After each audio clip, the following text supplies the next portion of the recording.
আসসালামু আলাইকুম রহমতুল্লাহি আবরাকাত। আলহামদুলিল্লাহ সালাতু আসসালামু আলা রাসূলিল্লাহ বাদ। সুপ্রিয় দর্শক শ্রোতা ভাই বোন, আজ আমরা ইনশাআল্লাহ তাআলা হজের যত কমন প্রশ্ন আছে সেই কমন প্রশ্নগুলোর উত্তর দেওয়ার চেষ্টা করব ইনশাআল্লাহ বিইذনিল্লাহ এই ভিডিওর মাধ্যমে। প্রতি বছর আল্লাহর ঘরের পথযাত্রী সম্মানিত হাজী সাহেবগণ আমাদের কাছে অগণিত প্রশ্ন করে থাকেন।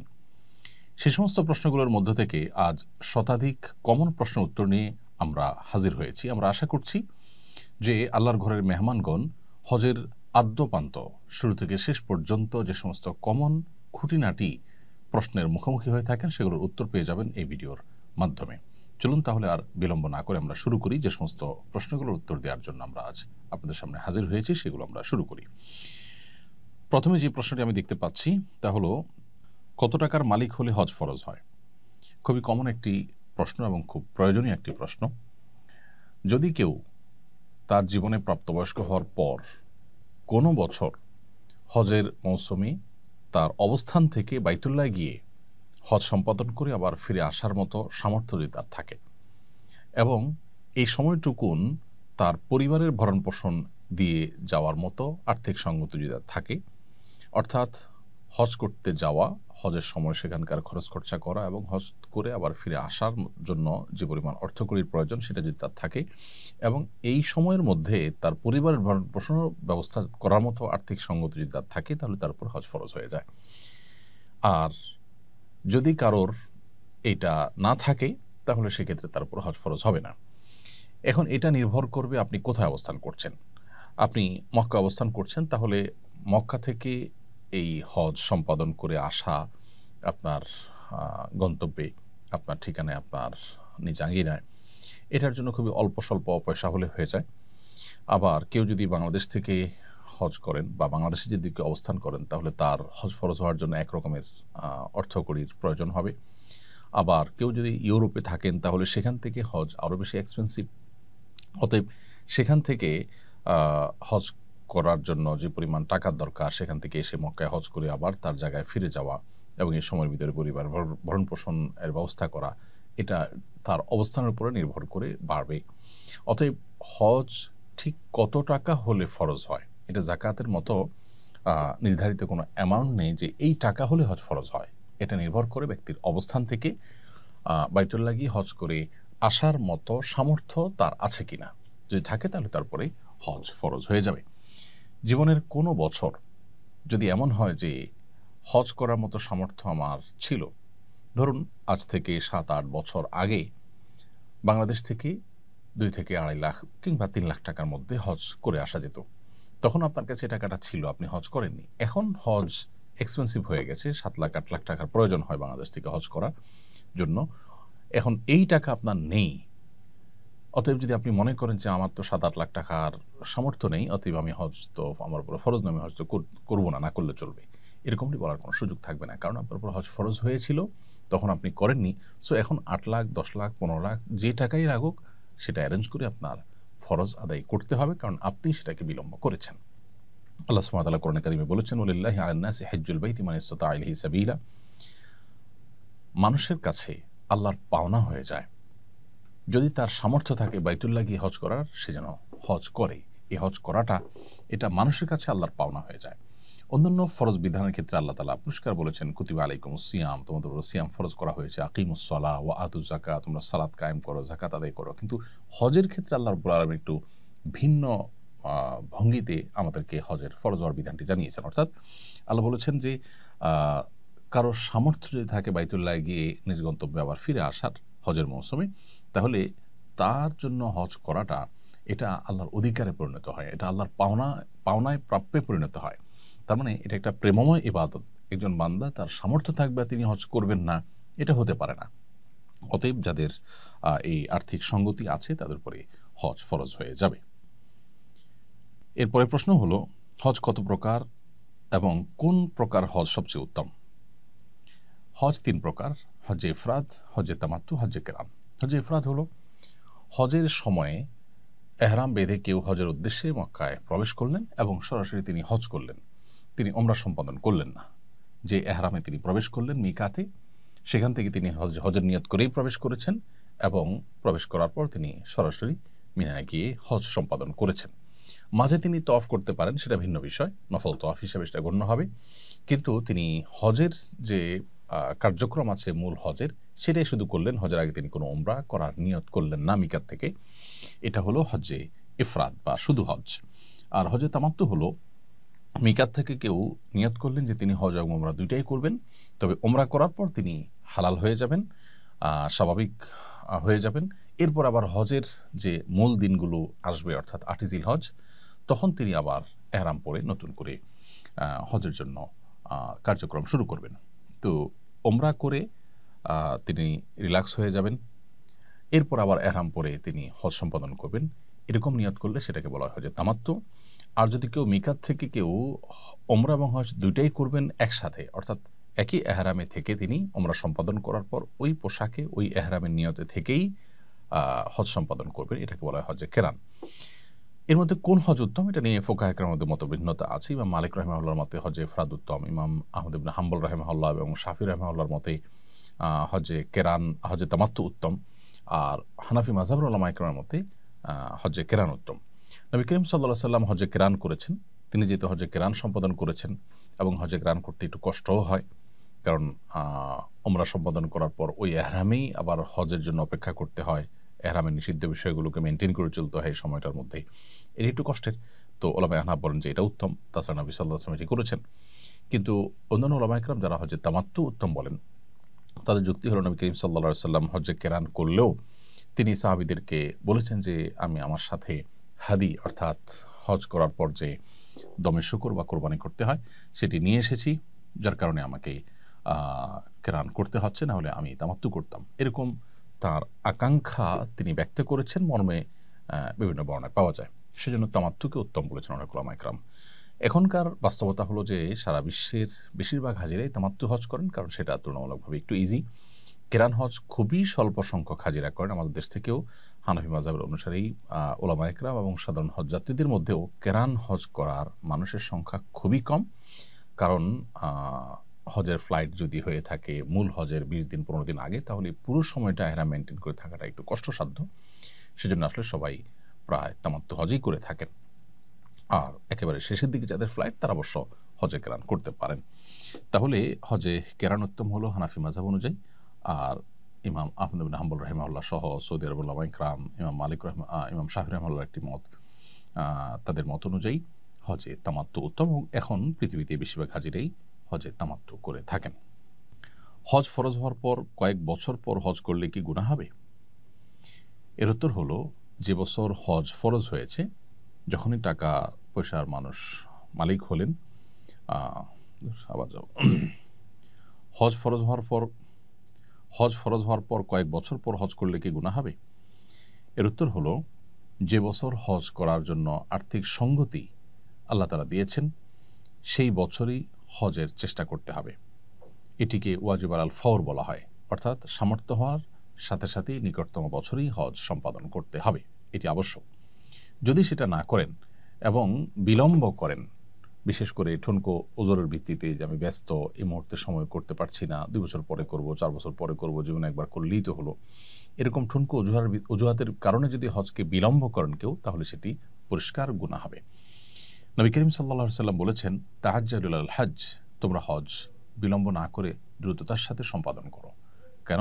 ফাইন্নাহু লা ইয়াদরি মা ইয়ারিদুলাহ, কারণ কোনো ব্যক্তি হজকে যে বিলম্ব করবে, 2-4 বছর পরে করবে, সে তো জানে না যে কি তার জন্য অপেক্ষা করছে। কোনো বিপদ তার এসে পড়তে পারে, কোন বিপদের মুখোমুখি সে হতে পারে। অতএব তার হজ বিলম্ব করা উচিত নয়। এই কারণেই হজকে বেশিরভাগ উলামায়ে কেরাম ওয়াজিব আলাল ফওর বলেছেন, অর্থাৎ সামর্থ্য হওয়ার সাথে সাথেই নিকটতম বছরই হজ আদায় করা উচিত এবং কর্তব্য, আবশ্যক। যদি কোনো কারণে বিলম্ব করেন, গুনাহগার হবেন।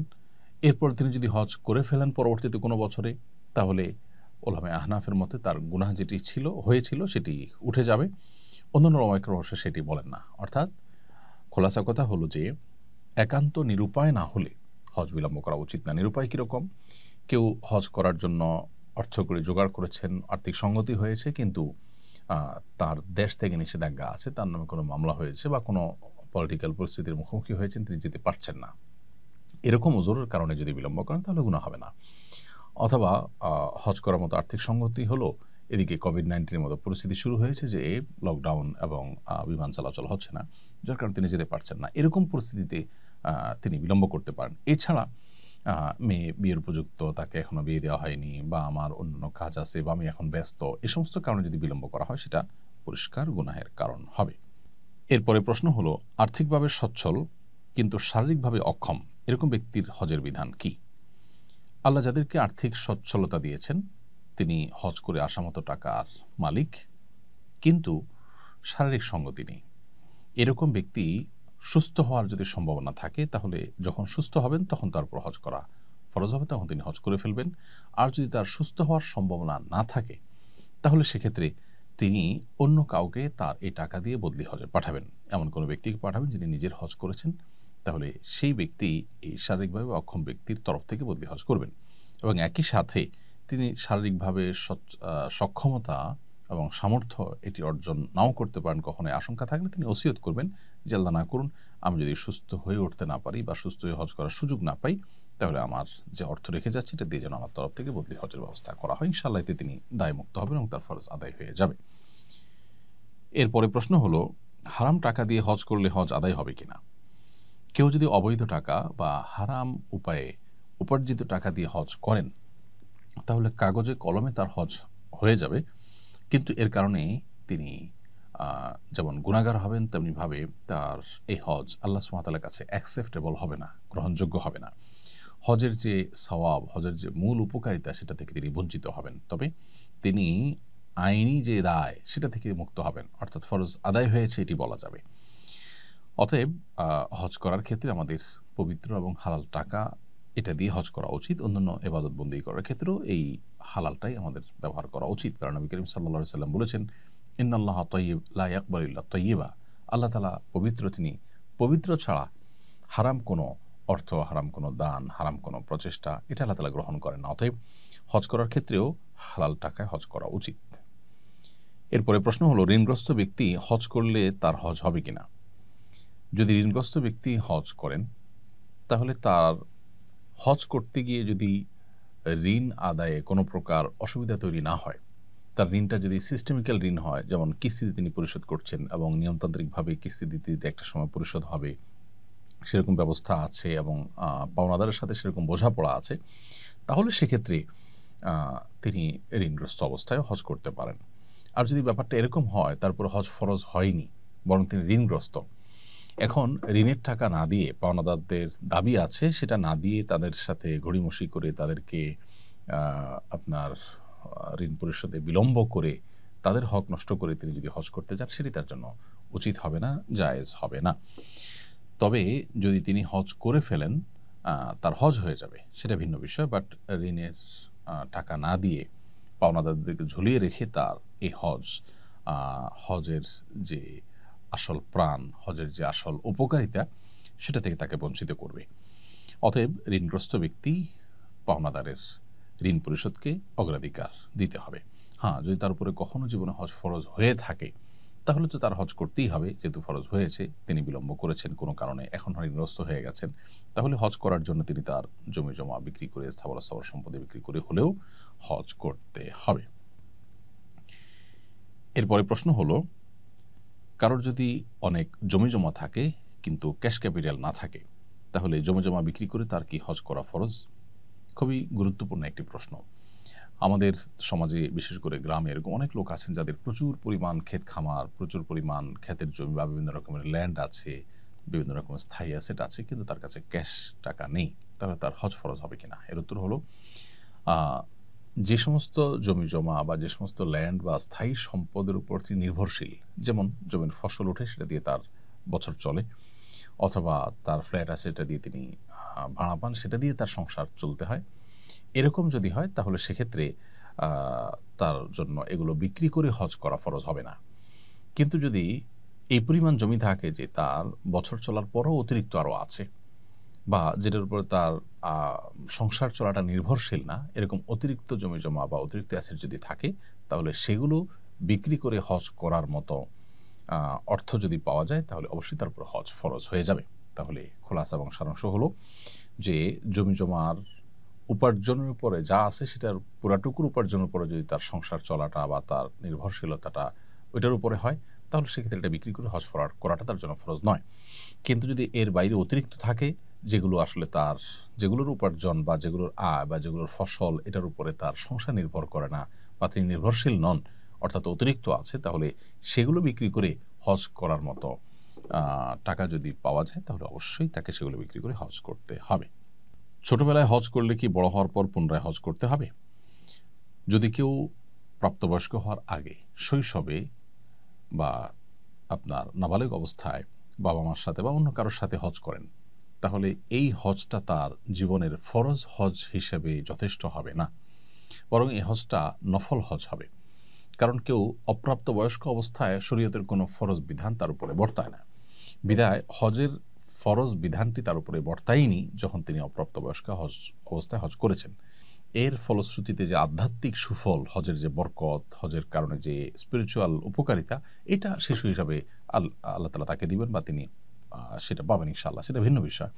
বাট প্রাপ্তবয়স্ক হওয়ার পর এই শিশুই যখন অর্থকরীর মালিক হবেন, হজ করার মতো সামর্থ্য তার হবে, সঙ্গতি তার হবে এবং হজের ফরজ বিধান তার উপরে বর্তায়, সেরকম পরিস্থিতি যদি তৈরি হয়, তাহলে তখন তাকে হজ করতে হবে পৃথকভাবে। তার সেই শৈশবের হজটি তার পরবর্তীতে হজ ফরজ হলে সেই ফরজ হজের তরফ থেকে যথেষ্ট হবে না।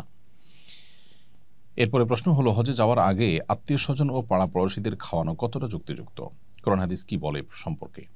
হজে যাওয়ার আগে আত্মীয় স্বজনকে ডেকে খাওয়াতে হবে এরকম কোনো বাধ্যবাধকতা বা এরকম কোনো নির্দেশনা কোরআন বা সুন্নাহর কোথাও পাওয়া যায় না।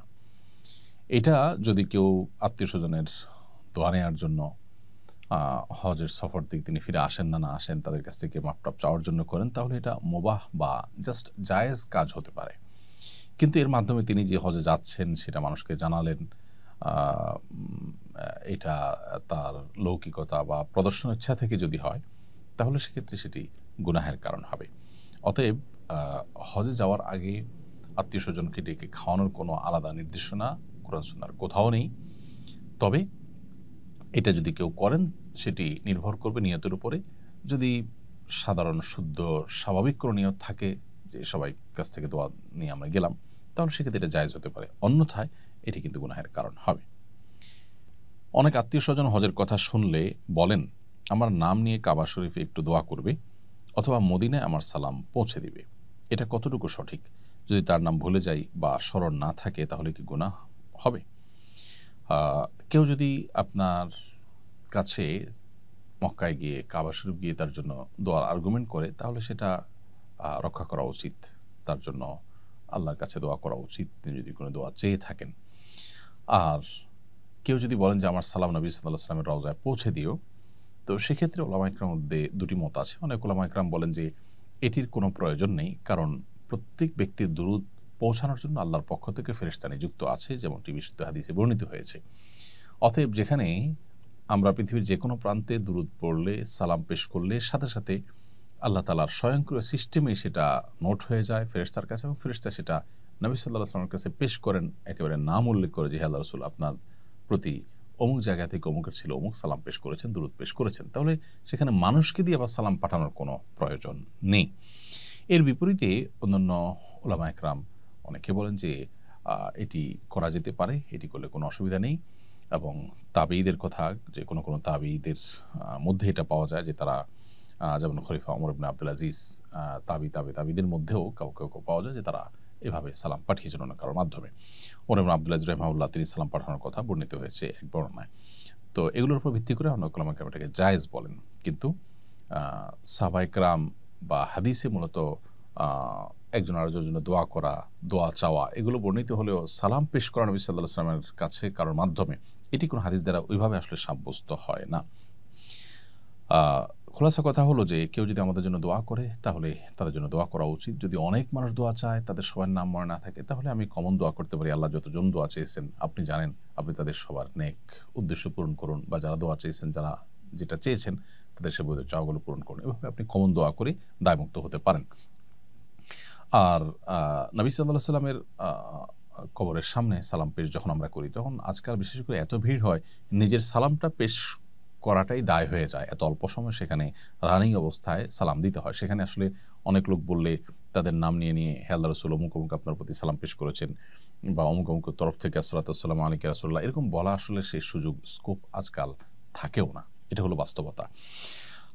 অতএব দোয়ার ক্ষেত্রে আমরা যেমন কমন দোয়া করতে পারি তাদের জন্য, আবার সেই সাথে তাদের নামের নোট নিয়ে নিতে পারি যে কারা কারা দোয়া চেয়েছেন, তাদের নামগুলো ধরে ধরে নোট দেখে আমরা তাদের জন্য আল্লাহর ঘরে বা বাইতুল্লাহ গিয়ে দোয়া করতে পারি। সেটা আরও ভালো, কারণ অন্যের জন্য যখন দোয়া করা হয় তখন আল্লাহর ফেরেশতারা যেই দোয়া করেন তার জন্য দোয়া করেন। অতএব আমি মানুষের জন্য যত বেশি দোয়া করব তার সুফল আমি তত বেশি পাবো। আমি দোয়া করব মানুষ হয়ে, আর তার বিপরীতে তার জন্য আমি যা দোয়া করলাম আল্লাহর ফেরেশতারা সেটা আমার জন্য দোয়া করবেন, অর্থাৎ আমার চাইতে উত্তম ব্যক্তি আমার জন্য দোয়া করবেন। অতএব এক্ষেত্রে আমাদের কার্পণ্য করা উচিত নয়। হজের প্রস্তুতি হিসাবে কি কি কাজ করা উচিত? হজে যাওয়ার আগে বা আমরা মক্কায় পৌঁছার পর মূল হজের আগে প্রস্তুতি হিসাবে আমাদের সবচেয়ে গুরুত্বের সাথে যেটি করা উচিত তা হলো হজের মানসিক প্রস্তুতি গ্রহণ করা। হজ এটা একটা প্রেমময় ইবাদত। ইব্রাহিম আলাইহিস সালামের স্মৃতি বিজড়িত আল্লাহর কুদরতের বিভিন্ন নিদর্শনগুলো পরিদর্শন করা, অবলোকন করা, দেখা, প্রত্যক্ষ করা এবং এর মাধ্যমে নিজের ইমানি শক্তিকে শানিত করা, জাগ্রত করা, এটা হজের অন্যতম উদ্দেশ্য।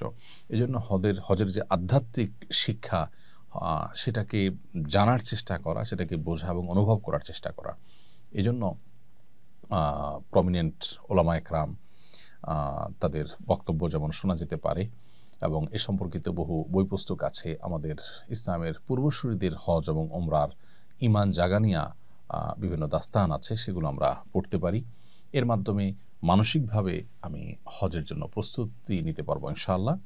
দ্বিতীয়ত, হজের বিধিবিধানগুলো যেহেতু জীবনে বারবার করে আমাদের পালন করার মতো সুযোগ আসে না, সচরাচর জীবনে একবার ফরজ হয়, সেজন্য কোনোভাবে যেন মিস না হয়, ভুল না হয়, বড় কোনো ত্রুটি যেন না হয়, এমনকি ছোট ত্রুটিও যেন না হয়, সেজন্য হজের আদ্যপান্ত জানার চেষ্টা করা। নবী করিম সাল্লাল্লাহু আলাইহি ওয়াসাল্লাম বলেছেন, খুযু আন্নী মানাসিকাকুম, তোমরা তোমাদের হজের বিধিবিধানগুলো আমার কাছ থেকে গ্রহণ করো, আমি যেভাবে করেছি সেভাবে তোমরা সেগুলোকে সম্পাদন করো। অতএব নবী সাল্লাল্লাহু আলাইহি ওয়াসাল্লাম কীভাবে হজ করেছেন, কোন জায়গায় কী করতে বলেছেন, কোন জায়গায় কোন দোয়া পড়বেন এবং দোয়ার জায়গাগুলো কি কি, কোনটা ফরজ, কোনটা ওয়াজিব, কোনটা নফল, কোনটার পরে কোনটা, 8ই জিলহজ থেকে নিয়ে 13ই জিলহজ পর্যন্ত আমরা এই দিনগুলোর কখন কোন কাজটা করব, স্টেপ বাই স্টেপ আমাদের জানতে হবে। তাহলে দ্বিতীয় প্রস্তুতি হলো যে হজের সমস্ত বিধিবিধান, হজের সমস্ত নিয়ম কানুনগুলো কোরআন সুন্নাহর আলোকে জানার চেষ্টা করবো আমরা ইনশাআল্লাহ তাআলা। তৃতীয়ত, হজ করতে আমরা মক্কায় যাব ইনশাআল্লাহ। সেখানকার এনভায়রনমেন্ট, সেখানকার পরিবেশ আমি যেখানে অবস্থান করছি আমার দেশ থেকে ভিন্নতর। অতএব সেখানে গিয়ে সুস্থ সবলভাবে আমি নিরাপদে নির্বিঘ্নে যেন ইবাদতবন্দি করতে পারি, স্মুথলি যেন আমার সমস্ত দোয়া এবং ইবাদত, তওয়াফ ইত্যাদি নিবেদন করতে পারি, সেজন্য শারীরিকভাবেও নিজেকে প্রস্তুত করা এবং সেখানকার প্রতিবন্ধকতাগুলো মাথায় রেখে আমাদের প্রস্তুতি গ্রহণ করা। এভাবেই ত্রিমুখী প্রস্তুতি যদি আমরা গ্রহণ করতে থাকি ইনশাআল্লাহ হজ অর্থবহ হবে। সেই সাথে আরেকটি সম্পূরক প্রস্তুতির কথা বলবো, আল্লাহর কাছে দোয়া করা যে আল্লাহ আপনি আমাকে সুস্থ সবলভাবে স্বাভাবিকভাবে হজের সমস্ত কাজগুলো সম্পাদন করার তৌফিক দান করুন। হজ একটা কষ্টসাধ্য ইবাদত। নারীদের হজকে জিহাদের সমতুল্য বলেছেন নবী সাল্লাল্লাহু আলাইহি ওয়াসাল্লাম। বিধায় এটি আল্লাহ সহজ করলেই সহজ হবে, না হলে কিন্তু সহজ হবে না। সেজন্য দোয়া করতে থাকা এবং আল্লাহ যেন মাবরুর হজের তৌফিক দান করেন, সেজন্য বিশেষভাবে আল্লাহর কাছে আমরা দোয়া করবো ইনশাআল্লাহ তাআলা। এহরাম কখন করব, এহরাম করার নিয়ম কি?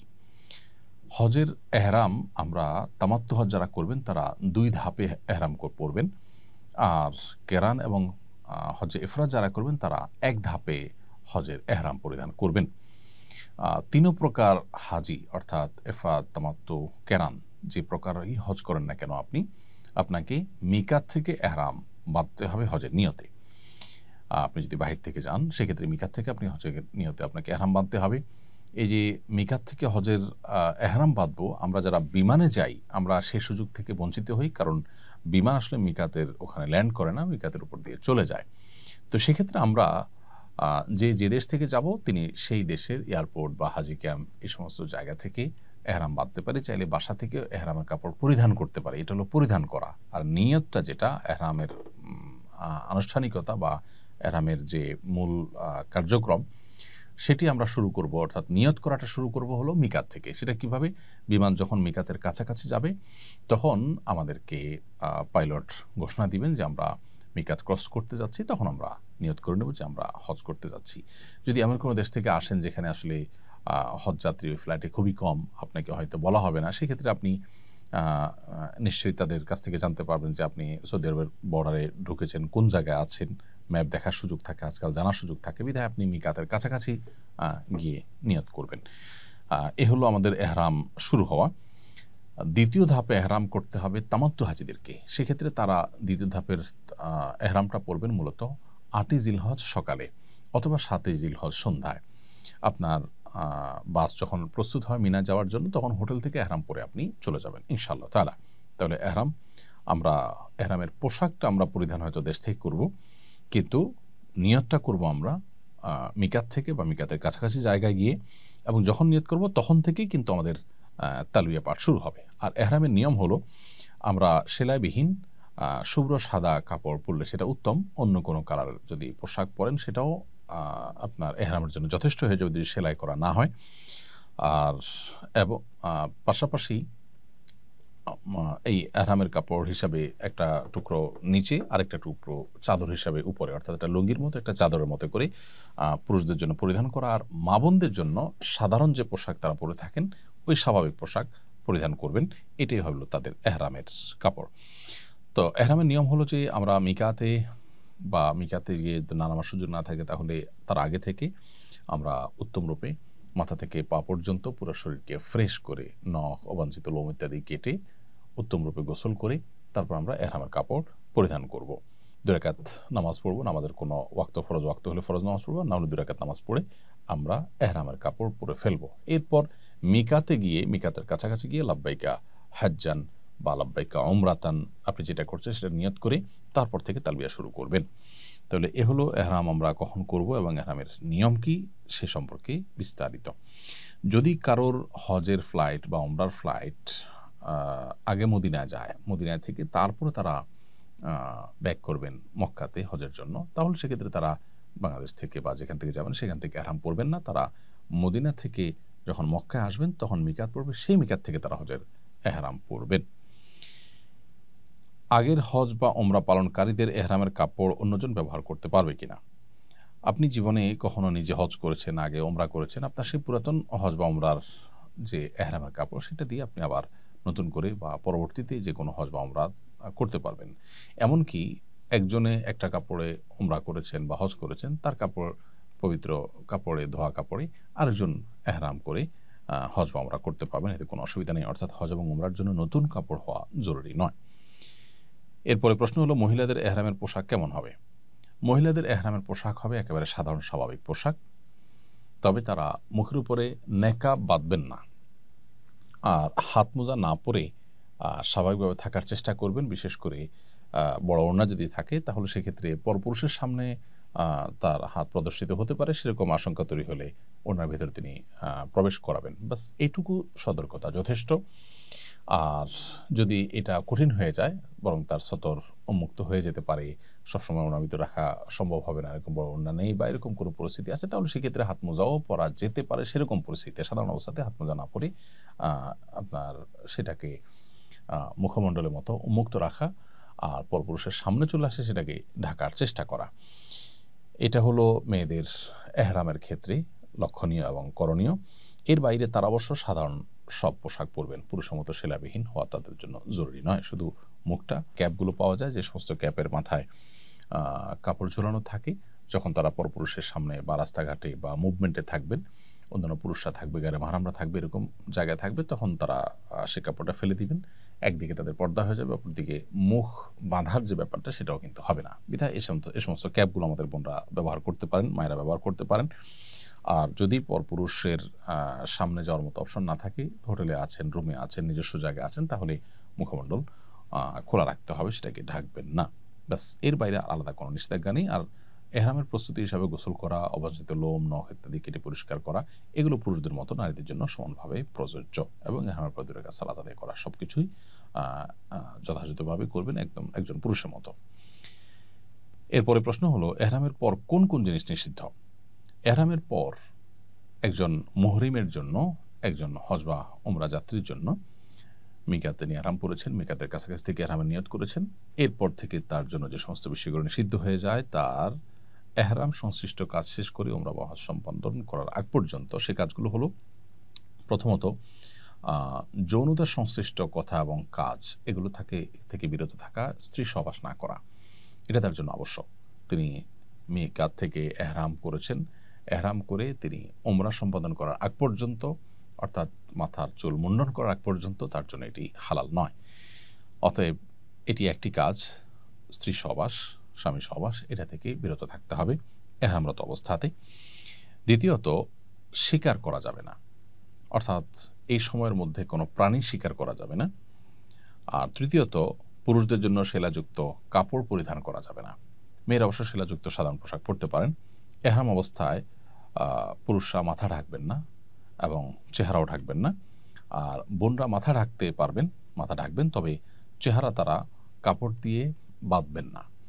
পরপুরুষের সামনে গেলে সেক্ষেত্রে পর্দার জন্য ব্যবস্থা করবেন, কারণ মা আয়েশা রাদিয়াল্লাহু তাআলা আনহা তিনি যখন হজ করেছেন নবী সাল্লাল্লাহু আলাইহি ওয়াসাল্লামের সাথে, তিনি বলেছেন যে তিনি পুরুষদের দৃষ্টি সীমানায় চলে আসলে তার মাথার উপরের কাপড়টাকে তিনি টেনে দিতেন, তার মানে স্বাভাবিক অবস্থা তিনি খোলা রাখতেন।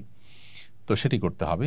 এছাড়াও এহরাম অবস্থা যেটি নিষিদ্ধ তা হলো সুগন্ধি ব্যবহার করা, আতর ইত্যাদি ব্যবহার করা, এটি নিষিদ্ধ নারী পুরুষ সকলের জন্যই। এবং এহরামরত অবস্থাতে চুল নখ ইত্যাদি কাটা, এটাও সকলের জন্য নিষিদ্ধ। তাহলে এই কাজগুলো এহরামরত অবস্থা নিষিদ্ধ। আবার বলছি, স্ত্রী বা স্বামী সহবাস করা, শিকার করা, এবং পুরুষদের জন্য সেলাইযুক্ত কাপড় পরা, এবং পুরুষদের জন্য মাথা এবং মুখমণ্ডল ঢাকা, এগুলো নিষিদ্ধ। আর মেয়েদের জন্য মাথা ঢাকা নিষিদ্ধ নয়, তবে মুখমণ্ডল তাদের জন্য কাপড় দিয়ে বাঁধা নিষিদ্ধ। পরপুরুষের সামনে গেলে সেটা ভিন্ন কথা, তিনি ঢাকবেন তবে মুখ বাঁধবেন না। আর সুগন্ধিযুক্ত কোনো কিছু ব্যবহার করা নারী পুরুষ সবার জন্য নিষিদ্ধ, এবং চুল নখ কাটাও সবার জন্য নিষিদ্ধ। এগুলো হলো এহরামের নিষিদ্ধ কাজ। এই নিষিদ্ধ কাজগুলো নিষিদ্ধ থাকবে কতক্ষণ পর্যন্ত? যতক্ষণ পর্যন্ত তিনি চুল না কাটছেন বা চুল মাথা মুন্ডন না করছেন তার আগ পর্যন্ত, অর্থাৎ এহরাম শেষ হওয়ার আগ পর্যন্ত এগুলো বলবৎ থাকবে। তালবিয়া কোন সময় থেকে শুরু এবং কোন সময় শেষ করতে হয়? এহরাম বাঁধার পর থেকে আমরা এহরামের নিয়ত যখন করলাম, বাঁধা শুধু নয়, এহরামের কাপড় পরলে আসলে এহরাম বাঁধা হয় না। এহরামের কাপড় পরার পর আমরা বিমানে ফ্লাই করে গিয়ে মিকাত থেকে যখন আমরা নিয়ত করলাম লব্বাইকা হজ্জান বা উমরাতান বললাম, তখন থেকে তালবিয়া শুরু হয়ে যাবে। লব্বাইক আল্লাহুম্মা লব্বাইক, লব্বাইক লা শারীকা লাকা লব্বাইক, ইন্নাল হামদা ওয়ান নি'মাতা লাকা ওয়াল মুলক লা শারীকা লাক। এই তালবিয়া আমরা পাঠ করতে থাকবো কতক্ষণ পর্যন্ত? উমরার ক্ষেত্রে বাইতুল্লাহ দেখার আগ পর্যন্ত, কাবা শরীফ চোখে পড়ে গেছে, দৃষ্টি সীমানায় এসে গেছে, তার আগ পর্যন্ত আমরা তালবিয়া পাঠ করব। আর হজের ক্ষেত্রে 7 তারিখ সন্ধ্যা বা রাতে আমরা হোটেল থেকে সচরাচর এখন এহরাম পরে থাকি, এবং তখন থেকে এহরাম পরে যখন লব্বাইক আল্লাহুম্মা হজ্জান নিয়ত করলাম, তখন থেকে তালবিয়া শুরু হয়ে যাবে। লব্বাইক আল্লাহুম্মা লব্বাইক, লব্বাইক লা শারীকা লাকা লব্বাইক, ইন্নাল হামদা ওয়ান নি'মাতা লাকা ওয়াল মুলক লা শারীকা লাক। এই তালবিয়া চলতে থাকবে 8 তারিখ পুরো দিন রাত, 9 তারিখ পুরো দিন রাত, এবং 10 তারিখ পাথর মারার সময় শুরু হয়। এই পাথর মারা পর্যন্ত তালবিয়া চলতে থাকবে। তাহলে হজের তালবিয়াটা আমরা যখন এহরাম পড়লাম হজের জন্য 7 তারিখ রাতে কিংবা 8 তারিখ সকালে যখনই পড়ি, তখন থেকে তালবিয়া শুরু হয়ে যাবে। এটা 10 তারিখ অর্থাৎ ঈদের দিন জামারাতে পাথর মারার আগ পর্যন্ত, জামারাতের কাছে চলে আসছি পাথর মারতে, তখন তালবিয়া স্টপ হয়ে যাবে। তাহলে এই পুরো সময়টুকু থেকে থেমে থেমে আমাদেরকে তালবিয়া পাঠ করতে হবে। এরপরে প্রশ্ন হলো, এহরাম অবস্থায় সুগন্ধিযুক্ত সাবান শ্যাম্পু ব্যবহার করা যাবে কিনা? উত্তর হলো না। এহরাম অবস্থায় যেহেতু সুগন্ধি ব্যবহার নিষিদ্ধ বিধায়, যে সাবান শ্যাম্পু বা হ্যান্ড ওয়াশ এগুলোতে সুগন্ধি আছে, সেগুলো ব্যবহার থেকে বিরত থাকতে হবে। বরং আজকাল এমন সব সাবান পাওয়া যায় যেগুলোতে আসলে সুগন্ধি নেই, সেরকম সাবান আমরা ব্যবহার করতে পারি। হোটেলগুলোতেও দেখা যায় যে সাধারণ ছোটো ছোটো কিছু সাবান সরবরাহ করে যেগুলোতে কোনো সুগন্ধি নেই, সেগুলো আমরা ব্যবহার করতে পারি। এছাড়া সুগন্ধি ছাড়া বহু সাবান আজকাল পাওয়া যায়, সেগুলো ব্যবহার করতে পারি। প্রয়োজনে উত্তম রূপে ভালো করে হাত ধৌত করলাম, সাবান ব্যবহার নাই করলাম, কিন্তু সুগন্ধিযুক্ত সাবান বা শ্যাম্পু এগুলো ব্যবহার করা যাবে না এহরামরত অবস্থায়। এহরাম অবস্থায় সেলা বিশিষ্ট ফিতাসহ ঘড়ি, বেল্ট এবং ব্যাগ ব্যবহার করা যাবে কিনা? এহরাম অবস্থায় ফিতা বিশিষ্ট ঘড়ি, যে ঘড়িতে সেলাই আছে কিংবা বেল্টে সেলাই আছে, ব্যাগ আছে সেখানে সেলাই করা, এগুলো ব্যবহার করতে কোনো অসুবিধা নেই, কারণ এগুলো পোশাক হিসাবে পরিধান করা হয় না। এগুলো যদি সাথে থাকে এহরামরত অবস্থায়, তাতে হজ বা উমরার কোনো ক্ষতি হবে না। এহরামের নিয়ত করার সময় অজু থাকা আবশ্যক কিনা? আমি যখন এহরামের নিয়ত করব, বিশেষ করে আমরা যখন বিমানে যাই, তখন মিকাতের কাছাকাছি যাওয়ার পর পাইলট আমাদেরকে জানান যে আমরা কয়েক মিনিটের মধ্যে মিকাত ক্রস করতে যাচ্ছি, তখন আমরা মূলত এহরামের নিয়ত করি এবং এহরাম তখন মূলত স্টার্ট হয়। পোশাকটা আগে পরে রাখি, কিন্তু স্টার্টটা সেখান থেকে হয়। তো তখন থেকেই নিষিদ্ধ বিষয়গুলো বর্তায় আমাদের উপরে যখন আমরা নিয়ত করলাম মিকাত থেকে। তো ওই সময়ে অজু থাকা আবশ্যক নয়, অর্থাৎ এহরামের নিয়ত করার সময় অজু থাকা আবশ্যক নয়। তবে যদি অজু অবস্থায় নিয়ত করা যায় সেটা উত্তম, কারণ মিকাত থেকে যখন আমরা এহরাম করব, বিশেষ করে আমরা যখন বাই রুটে যাব, গাড়িতে বাসে যাব, তখন মিকাতে গাড়ি থামবে, সেখানে আমরা অজু গোসল করে নামাজ পড়ে অজু অবস্থাতে এহরামের নিয়ত করবো, সেটা উত্তম। বাট বিমানে যখন যাবো সেটা তো সম্ভবপর হবে না। সেটা সম্ভবপর না হওয়ার কারণে কোনো অসুবিধা নেই, কারণ অজু থাকা আবশ্যক নয়, তবে জাস্ট উত্তম। এরপরে প্রশ্ন হলো, বিমানে মিকাত অতিক্রম করার সময় এহরামের নিয়ত করতে ভুলে গেলে করণীয় কি? এরকমটি হতে পারে যে আমাদের কেউ হয়তো মিকাত ক্রস করে গেছেন, বিশেষ করে বিমানের যাত্রা ক্ষেত্রে এটি হতে পারে যে পাইলট ঘোষণা দিয়েছেন আমরা কিছুক্ষণের মধ্যে মিকাত অতিক্রম করতে যাচ্ছি, আপনারা নিয়ত করে নেন। তখন সবাই নিয়ত করবেন, তখন থেকে এহরাম মূলত স্টার্ট হবে। বাট কেউ হয়তো ঘুমেছিলেন, তিনি শুনতে পাননি, অথবা অন্য মনস্ক ছিলেন বা ফোনে ব্যস্ত ছিলেন, কোনো কারণে তিনি মিস করে গেছেন সেই ঘোষণাটি, ফলশ্রুতিতে তিনি নিয়ত করতে পারেননি। পরবর্তীতে মিকাত ক্রস করে যাওয়ার পর যদি তার যদি সম্বিত ফিরে আসে বা তিনি যদি টের পান যে আসলে আমার এটা মিস হয়ে গেছে, তাহলে তাকে দম দিতে হবে। কারণ হজ যাত্রীর জন্য, উমরা যাত্রীর জন্য, যারা হজ বা উমরা করার জন্য মক্কায় যাচ্ছেন, তাদের জন্য ওয়াজিব হলো মিকাত থেকে এহরাম এর নিয়ত করে ভিতরে প্রবেশ করা। অতএব সেই ওয়াজিব ছুটে গেছে, যার কারণে তাকে দম দিতে হবে, একটা পশু কোরবানি দিতে হবে মক্কার মধ্যে, এবং সেটা গরিবদের মধ্যে বন্টন করতে হবে, সেটার উদ্যোগ নিতে হবে। অথবা তার জন্য আরেকটি অপশন আছে, মক্কায় নামার পর, ফ্লাইট নামার পর তিনি মিকাতে গিয়ে সেখান থেকে যদি এহরাম করে আবার আসেন ভেতরে, তাহলে ইনশাআল্লাহ সেটি তার বিশুদ্ধ হয়ে যাবে, অন্যথায় তাকে দম দিতে হবে। মক্কায় হোটেলে পৌঁছার পর কি সাথে সাথে উমরা শুরু করতে হবে নাকি বিলম্ব করা যাবে? মক্কায় পৌঁছার পর হোটেলে যদি কেউ চান যে আমি একটু রেস্ট করব, ঘুমাবো, রাতে পৌঁছেছি, আমি সকালে উমরার কার্যক্রম, হজের কার্যক্রম শুরু করব, তো করতে পারেন, বিলম্ব করলে কোনো অসুবিধা নেই। এটি প্রত্যেকটা ব্যক্তির অবস্থার উপর নির্ভর করবে, কারণ রিল্যাক্সের প্রয়োজন হলে তিনি করবেন। বিশেষ করে যেই সাথে সাথে করতে গেলে অনেক সময় শারীরিক এবং মানসিক সেই প্রস্তুতি থাকে না, অনেক সময় সেরকম এনার্জি থাকে না, তখন ঘুমের চাপ অনেকের থাকে, তো সে অবস্থায় আসলে উমরা করে উমরা সে স্বাদ এবং তৃপ্তিও পাওয়া যায় না। অতএব কেউ চাইলে বিলম্ব করে একটু রেস্টেড করে তারপরে করতে পারেন, তাতে কোনো অসুবিধা নেই। বরং এক্ষেত্রে আপনার গোসল করে একটু ফ্রেশ হয়ে তারপরে করাটাই হলো উত্তম। এহরাম অবস্থায় গোসল কিংবা এহরামের কাপড় পরিবর্তন করা যাবে কিনা? এহরাম অবস্থায় গোসল করতে পারি আমরা কেউ, যে এহরাম অবস্থায় আছি, আমার শরীরটা স্যাঁতসেঁতে হয়ে গেছে, ঘর্মাক্ত হয়ে গেছে, আমি এখনও এহরাম অবস্থাতেই আছি, তাহলে গোসল করা যাবে। আবার এহরামের কাপড় যদি চেঞ্জ করতে চাই, যে ময়লা হয়ে গেছে কোনো কারণে বা চা ইত্যাদি পড়ে গেছে, তাহলে সেক্ষেত্রে সেটাও আমরা করতে পারবো, কোনো অসুবিধা নেই। তবে মনে রাখতে হবে যে এহরাম অবস্থায় কেউ গোসল করতে গিয়ে যেন সেলাই বিশিষ্ট কোনো কিছু না পরেন, অর্থাৎ লুঙ্গি পরে যেন গোসল না করেন, সেলাই সহজে লুঙ্গি সেটা পরে যেন গোসল না করেন, গামছা ইত্যাদি পরে তিনি গোসল করতে পারেন। এহরাম পরা ছাড়া কাবার চত্বরে তওয়াফ করা যায় না। প্রশ্ন হলো, উমরার নিয়ত ছাড়া এহরাম পরে কাবার চত্বরে গিয়ে তওয়াফ করা যাবে কিনা? সাধারণত সৌদি আরবের অথরিটি, সেখানকার পুলিশ যারা দায়িত্বে নিয়োজিত থাকেন, তারা বাইতুল্লাহর যে চত্বর, কাবার যে চত্বর, সেই চত্বরে হাউজে এহরামের পোশাক ছাড়া ঢুকতে দেন না। অর্থাৎ কেউ উমরার জন্য গিয়েছেন, তিনি একবার ঢুকতে পারছেন, কেউ হজের জন্য গেছেন, তিনি এহরামরত অবস্থায় প্রথমে একবার এবং ঈদের দিন আবার তওয়াফের জন্য তিনি সুযোগ পাচ্ছেন, আর মাঝের সময়গুলো নফল তওয়াফ, দোতলা তিনতলা দিয়ে করতে হয়, হাউজে তারা নামতে দেন না। এটা এই জন্য যাতে করে ভিড়ে কোনো মানুষের মৃত্যু না হয়, দুর্ঘটনা না ঘটে। এখন কেউ মক্কায় আছেন, তার উমরার কাজ শেষ হয়ে গেছে, হোটেল অবস্থান করছেন, সাদা কাপড় পরে এহরাম পরে তিনি তওয়াফ করতে গেলেন, তিনি আসলে উমরাকারী নন। জাস্ট নিচে নামার ক্ষেত্রে পুলিশ যেহেতু এহরামের কাপড় দেখে নামতে দিবে, সেজন্য তিনি এটা পরে, এটা জায়েজ হবে কিনা? উত্তর হলে এটা অনুচিত হবে, কারণ এটা এক ধরনের অসততা, এটা এক ধরনের প্রতারণা। কারণ হলো, আপনার এই পোশাক দিয়ে আপনি বার্তা দিচ্ছেন আমি এহরামকারী, মূলত আপনি এহরামকারী নন। তো এই যে একটু ছলছাতুরি, এটা আসলে ইমানদারের সাথে যায় না, সেজন্য এটা অ্যাভয়েড করা উচিত। আমরা দোতলায়, তিনতলায় বা ছাদ দিয়ে আমরা তওয়াফ করার চেষ্টা করব। আর এহরামরত অবস্থাতে বিশেষ করে হজযাত্রীরা ঈদের দিন থেকে নিয়ে এরপরে বেশ অনেক দিন পর্যন্ত হাউজে যে কোনো পোশাকে নামার সুযোগ থাকে, বিধায় সেই সুযোগটাকে আমরা গ্রহণ করবো ইনশাআল্লাহ। এহরাম অবস্থায় দাড়ি খিলাল করলে যদি দাড়ি ছিঁড়ে আসে তাহলে এহরামের ক্ষতি হবে কিনা? দাড়ি খিলাল করতে গিয়ে একটা দাড়ি খসে গেল, অথবা মাথার চুল এটা আপনি চুলকাতে গিয়ে পড়ে গেল, তো ইচ্ছার বাইরে যদি এরকম হয়ে যায় কোনো অসুবিধা নেই। তবে এক্ষেত্রেও যদি 2টা বা 3টা চুল ছিঁড়ে যায়, তবে ওলামা একরাম ফুকাহা একরাম অনেকে ফিদিয়া ওয়াজিব হওয়ার কথা বলেছেন। অল্প ছিঁড়ে গেলে কিছু দান করার কথা ফুকাহানা বলেন যে কারোর যদি 2টা জীবন্ত চুল ছিঁড়ে যায় তাহলে সে কিছু দিতে হবে না, কিন্তু 3টা যদি ছিঁড়ে যায় তাহলে সেক্ষেত্রে তার এক মুষ্টি গম বা এর মূল্য সাদকা করার কথা ফুকাহানা বলেন। আর হাম্বলি ফকিগণ তারা বলেন যে জীবন্ত চুল 3টা যদি ছিঁড়ে যায় তাহলে ফিদিয়া ওয়াজিব হবে। ফিদিয়া হলো 6টা রোজা রাখা, কিংবা 3টা রোজা রাখা, কিংবা 6 জন মিসকিনকে খাদ্য দেওয়া, কিংবা একটা পশু কোরবানি করা, জবাই করে মিসকিনদেরকে খাওয়ানো মক্কাতে। তো এই 3টার কোনো একটা করা, এটা আবশ্যক হয়ে যায়। 3টা চুল ছিঁড়ে, এটা হাম্বলি ফকিদের মতে। তবে ইচ্ছার বাইরে 1টা 2টা চুল ছিঁড়ে পড়ে গেছে আপনার অজান্তে, বা আপনি ইচ্ছাকৃত করেননি, তাতে অসুবিধা নেই। এই জন্যই এহরাম অবস্থাতে যথাসম্ভব মাথার চুল না আঁচড়ানো উচিত, বিশেষ করে যাদের চুল আঁচড়ালে চুল পড়বে এটা তারা নিশ্চিত জানেন। সেজন্য হাত দিয়ে তারা চুল যতটুকু সোজা করা দরকার হয় সেটা করবেন।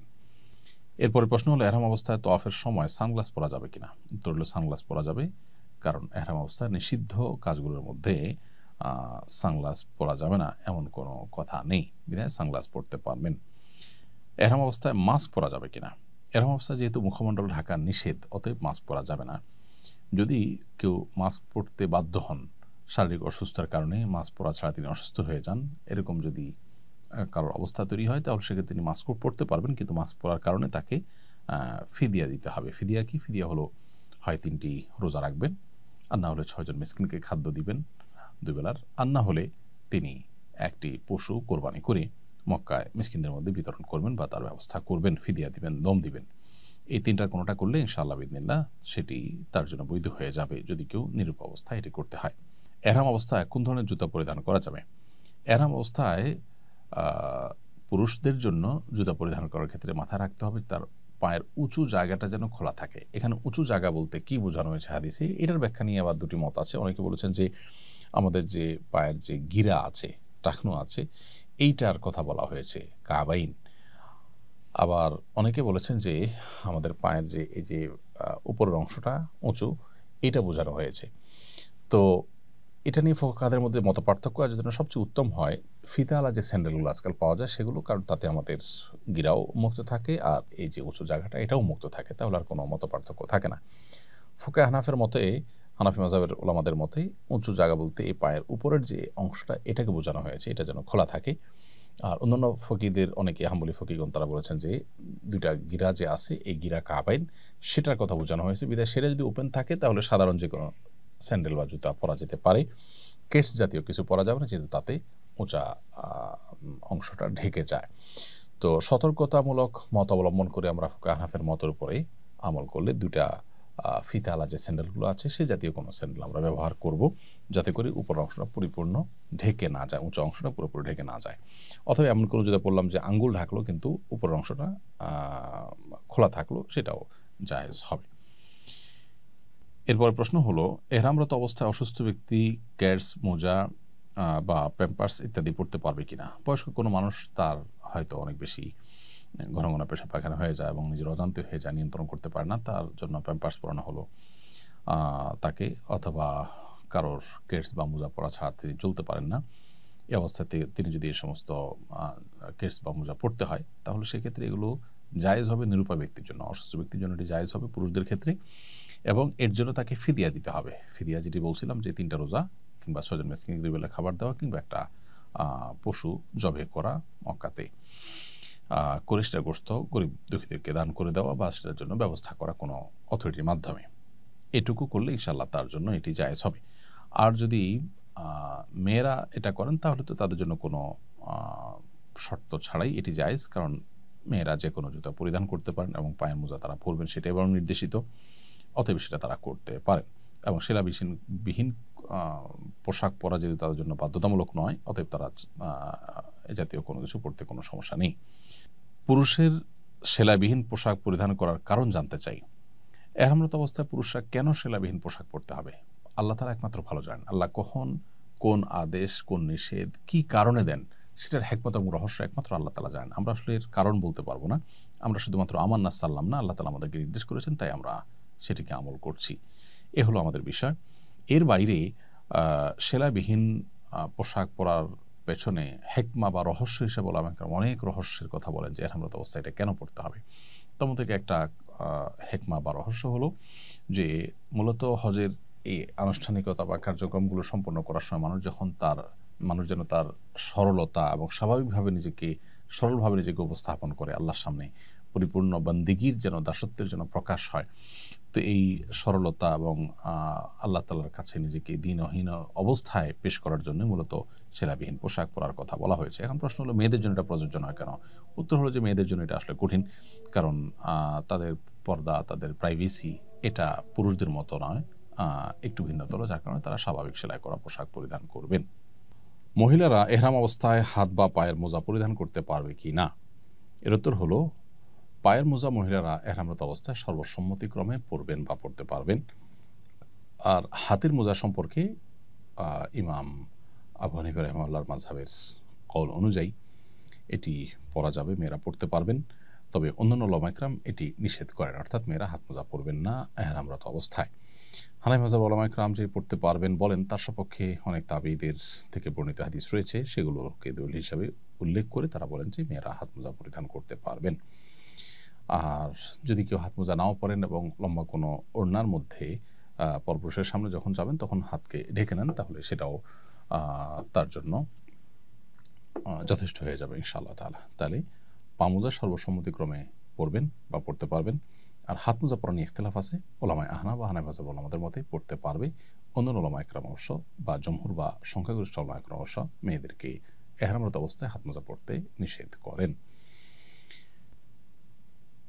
এরপরে প্রশ্ন হলো, এহরামরত অবস্থায় গোসল ফরজ হলে কি এহরাম বাতিল হয়ে যাবে? এহরামরত অবস্থায় গোসল ফরজ হলে এহরাম বাতিল হবে না। হতে পারে আপনি মিনাতে, মুজদালিফাতে কিংবা আরাফায় অবস্থানকালীন সময় স্বপ্নদোষ হয়েছে।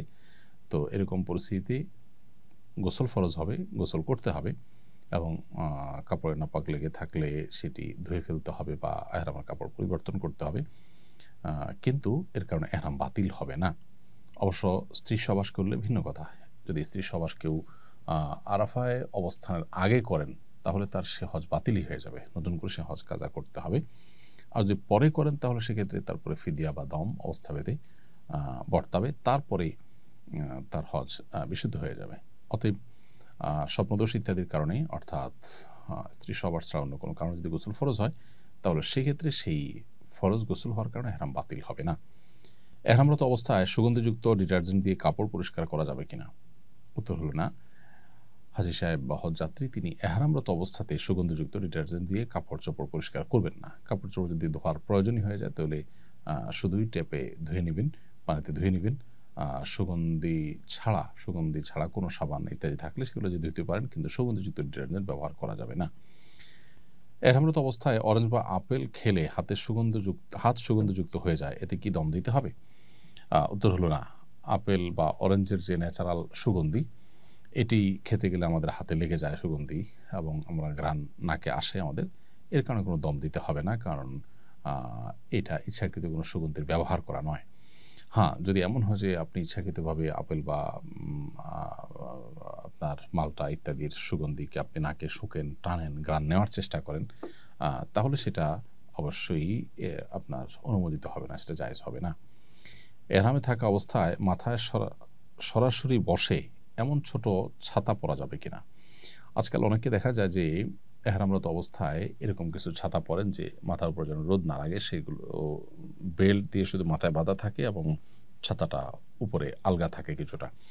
যেহেতু এটা মাথার সাথে অ্যাটাচ থাকে না টুপির মতো করে, অতএব এটা মাথা ঢাকার মতো বিষয় নয়, সেজন্য এটি জায়েজ হবে ইনশাআল্লাহ বিদিনাল্লাহ। বেল্ট দিয়ে শুধুমাত্র এখানে বেল্ট বা হুকের মতো কিছু দিয়ে জাস্ট ওটাকে ধারণ করে থাকে, আর ওটা মাথার উপরে আলগা থাকে ছোট করে ছাতার মতো করে।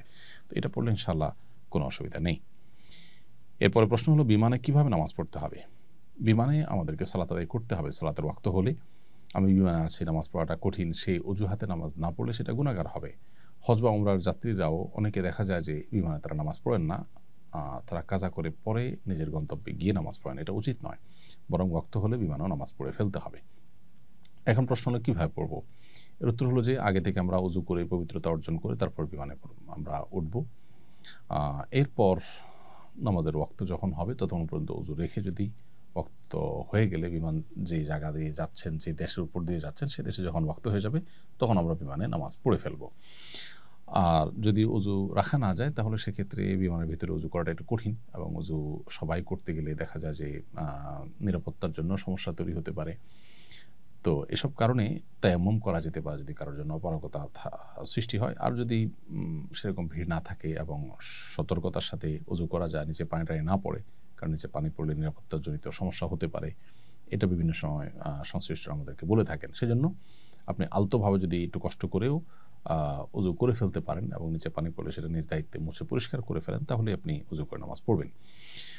সাধারণত সৌদি এয়ারলাইন্সে নামাজের একটা নির্দিষ্ট জায়গা থাকে, সেখানে গিয়ে আপনি নামাজ পড়বেন। কেবলা কোন দিকে আপনি জিজ্ঞেস করলে আপনাকে এয়ার হোস্টেসরা দেখিয়ে দিবে। আর বাংলাদেশ থেকে আমরা যখন হজ বা উমরার ট্যুরে বা সৌদি আরবে যাব, তখন তো আমাদের যেদিকে বিমান যাবে ওই দিকেই সোজা কেবলা থাকে, আর ফেরার সময় উল্টা দিকে কেবলা থাকে। অতএব আমরা ওই জায়গায় নামাজ পড়ব।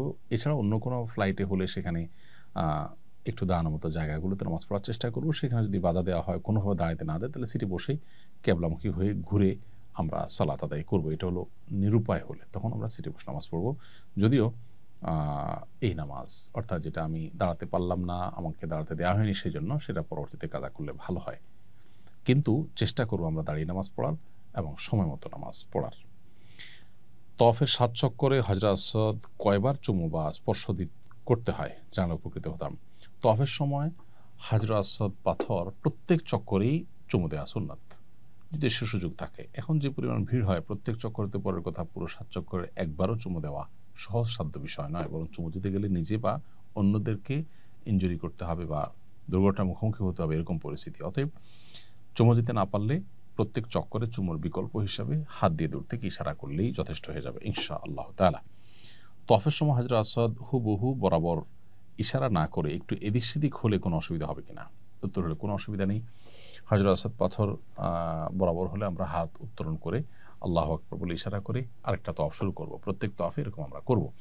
এখন হাজরে আসওয়াদ থেকে ঠিক বরাবর হলো কিনা, একটু আগে গেলাম কিনা, বা সামান্য একটু পরে আছি কিনা, এইটার কারণে আসলে কোনো অসুবিধা নেই। প্রথমত এটা ইশারা করাটা ফরজ ওয়াজিব কিছুই নয়, এটা সুন্নত। দ্বিতীয়ত হলো বরাবর একদম রশি দিয়ে মেপে বরাবর করার সম্ভাবনা হয়, এটার প্রয়োজনও নেই। এটা করতে গিয়ে অনেক সময় আমরা দাঁড়িয়ে থাকি, অনেকে পেছনে ভিড় সৃষ্টি হয়, ভিড় তৈরি হয়, এটা করা উচিত নয়। মহিলাদের ঋতুস্রাব অবস্থায় এহরাম বাঁধা এবং তওয়াফ করা যাবে কিনা? ঋতুস্রাব অবস্থায় মেয়েরা এহরাম বাঁধতে পারেন, এহরামের নিয়ত করতে পারেন, লব্বাইক আল্লাহুম্মা লব্বাইক তালবিয়া পড়বেন, সবই করতে পারেন, শুধু তওয়াফটা করতে পারেন না। সেক্ষেত্রে মক্কা এসে তারা অপেক্ষা করবেন, যেদিন পবিত্র হবেন সেদিন তারা তওয়াফ করবেন। তওয়াফের নিয়ত কখন এবং কিভাবে করব?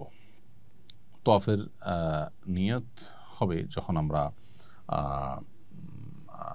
তওয়াফ শুরু করব, অর্থাৎ আমি হারামে গেলাম, হারামে গিয়ে হাজরে আসওয়াদ পাথর বরাবর যখন আসলাম, হাতের বাম পাশে হাজরে আসওয়াদ পাথর এবং ডান পাশে সবুজ লাইট, তখন থেকে আমি তওয়াফের নিয়ত করব।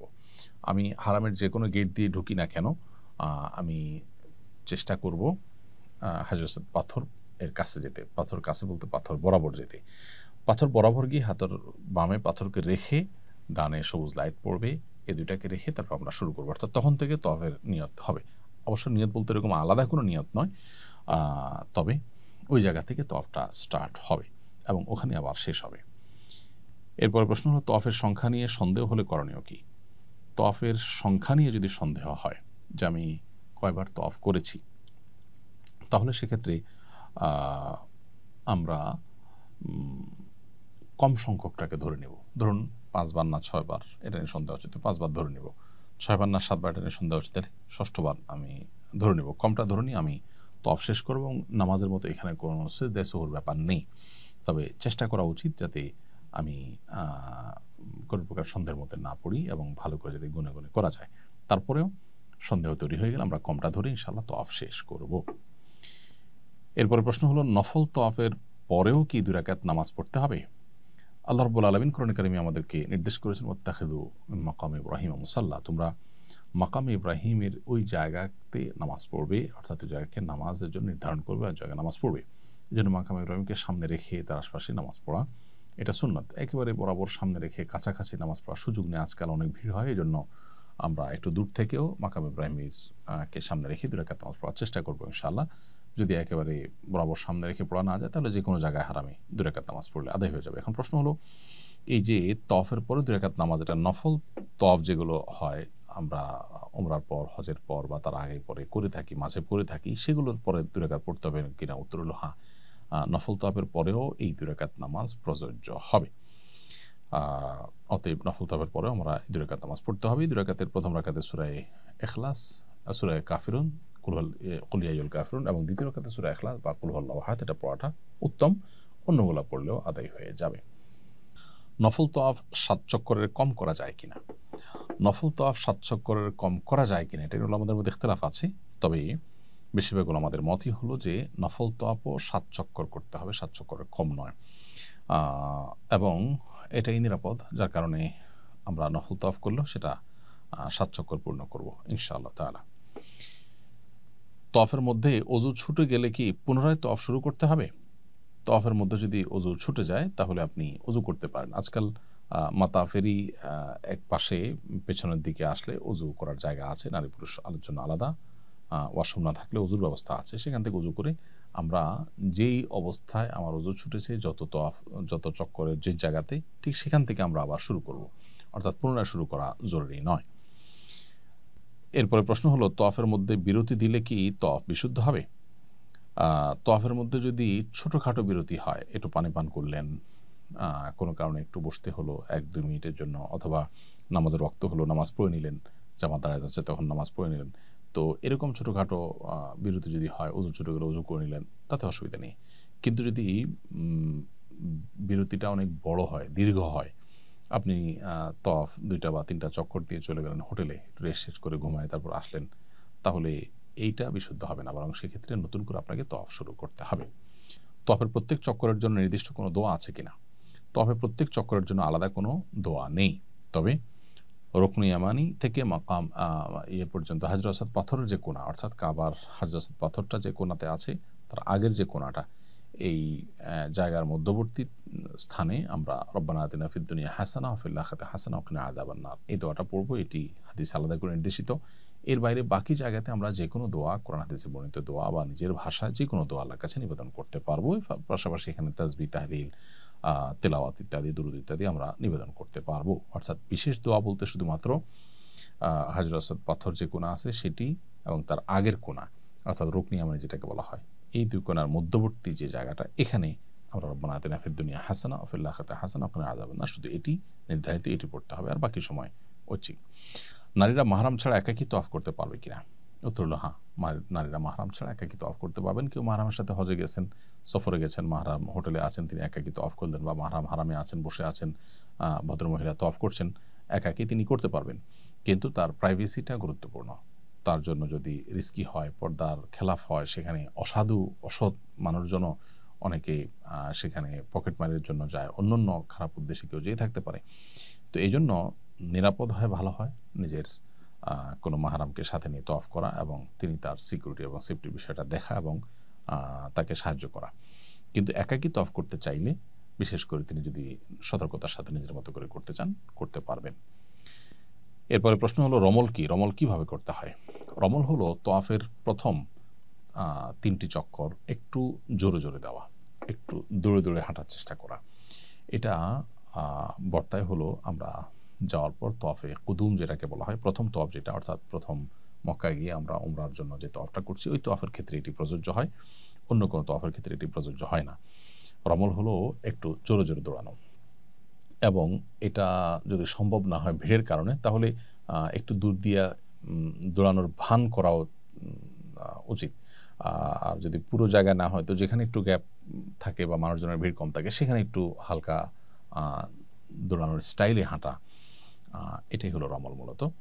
তো এটা করা সুন্নাত, এটা ওয়াজিব না অবশ্য, কোনো কারণে ছুটে গেলে হজ বা উমরার অসুবিধা হবে না, কিন্তু ইচ্ছাকৃত এটা ছাড়া উচিত নয়।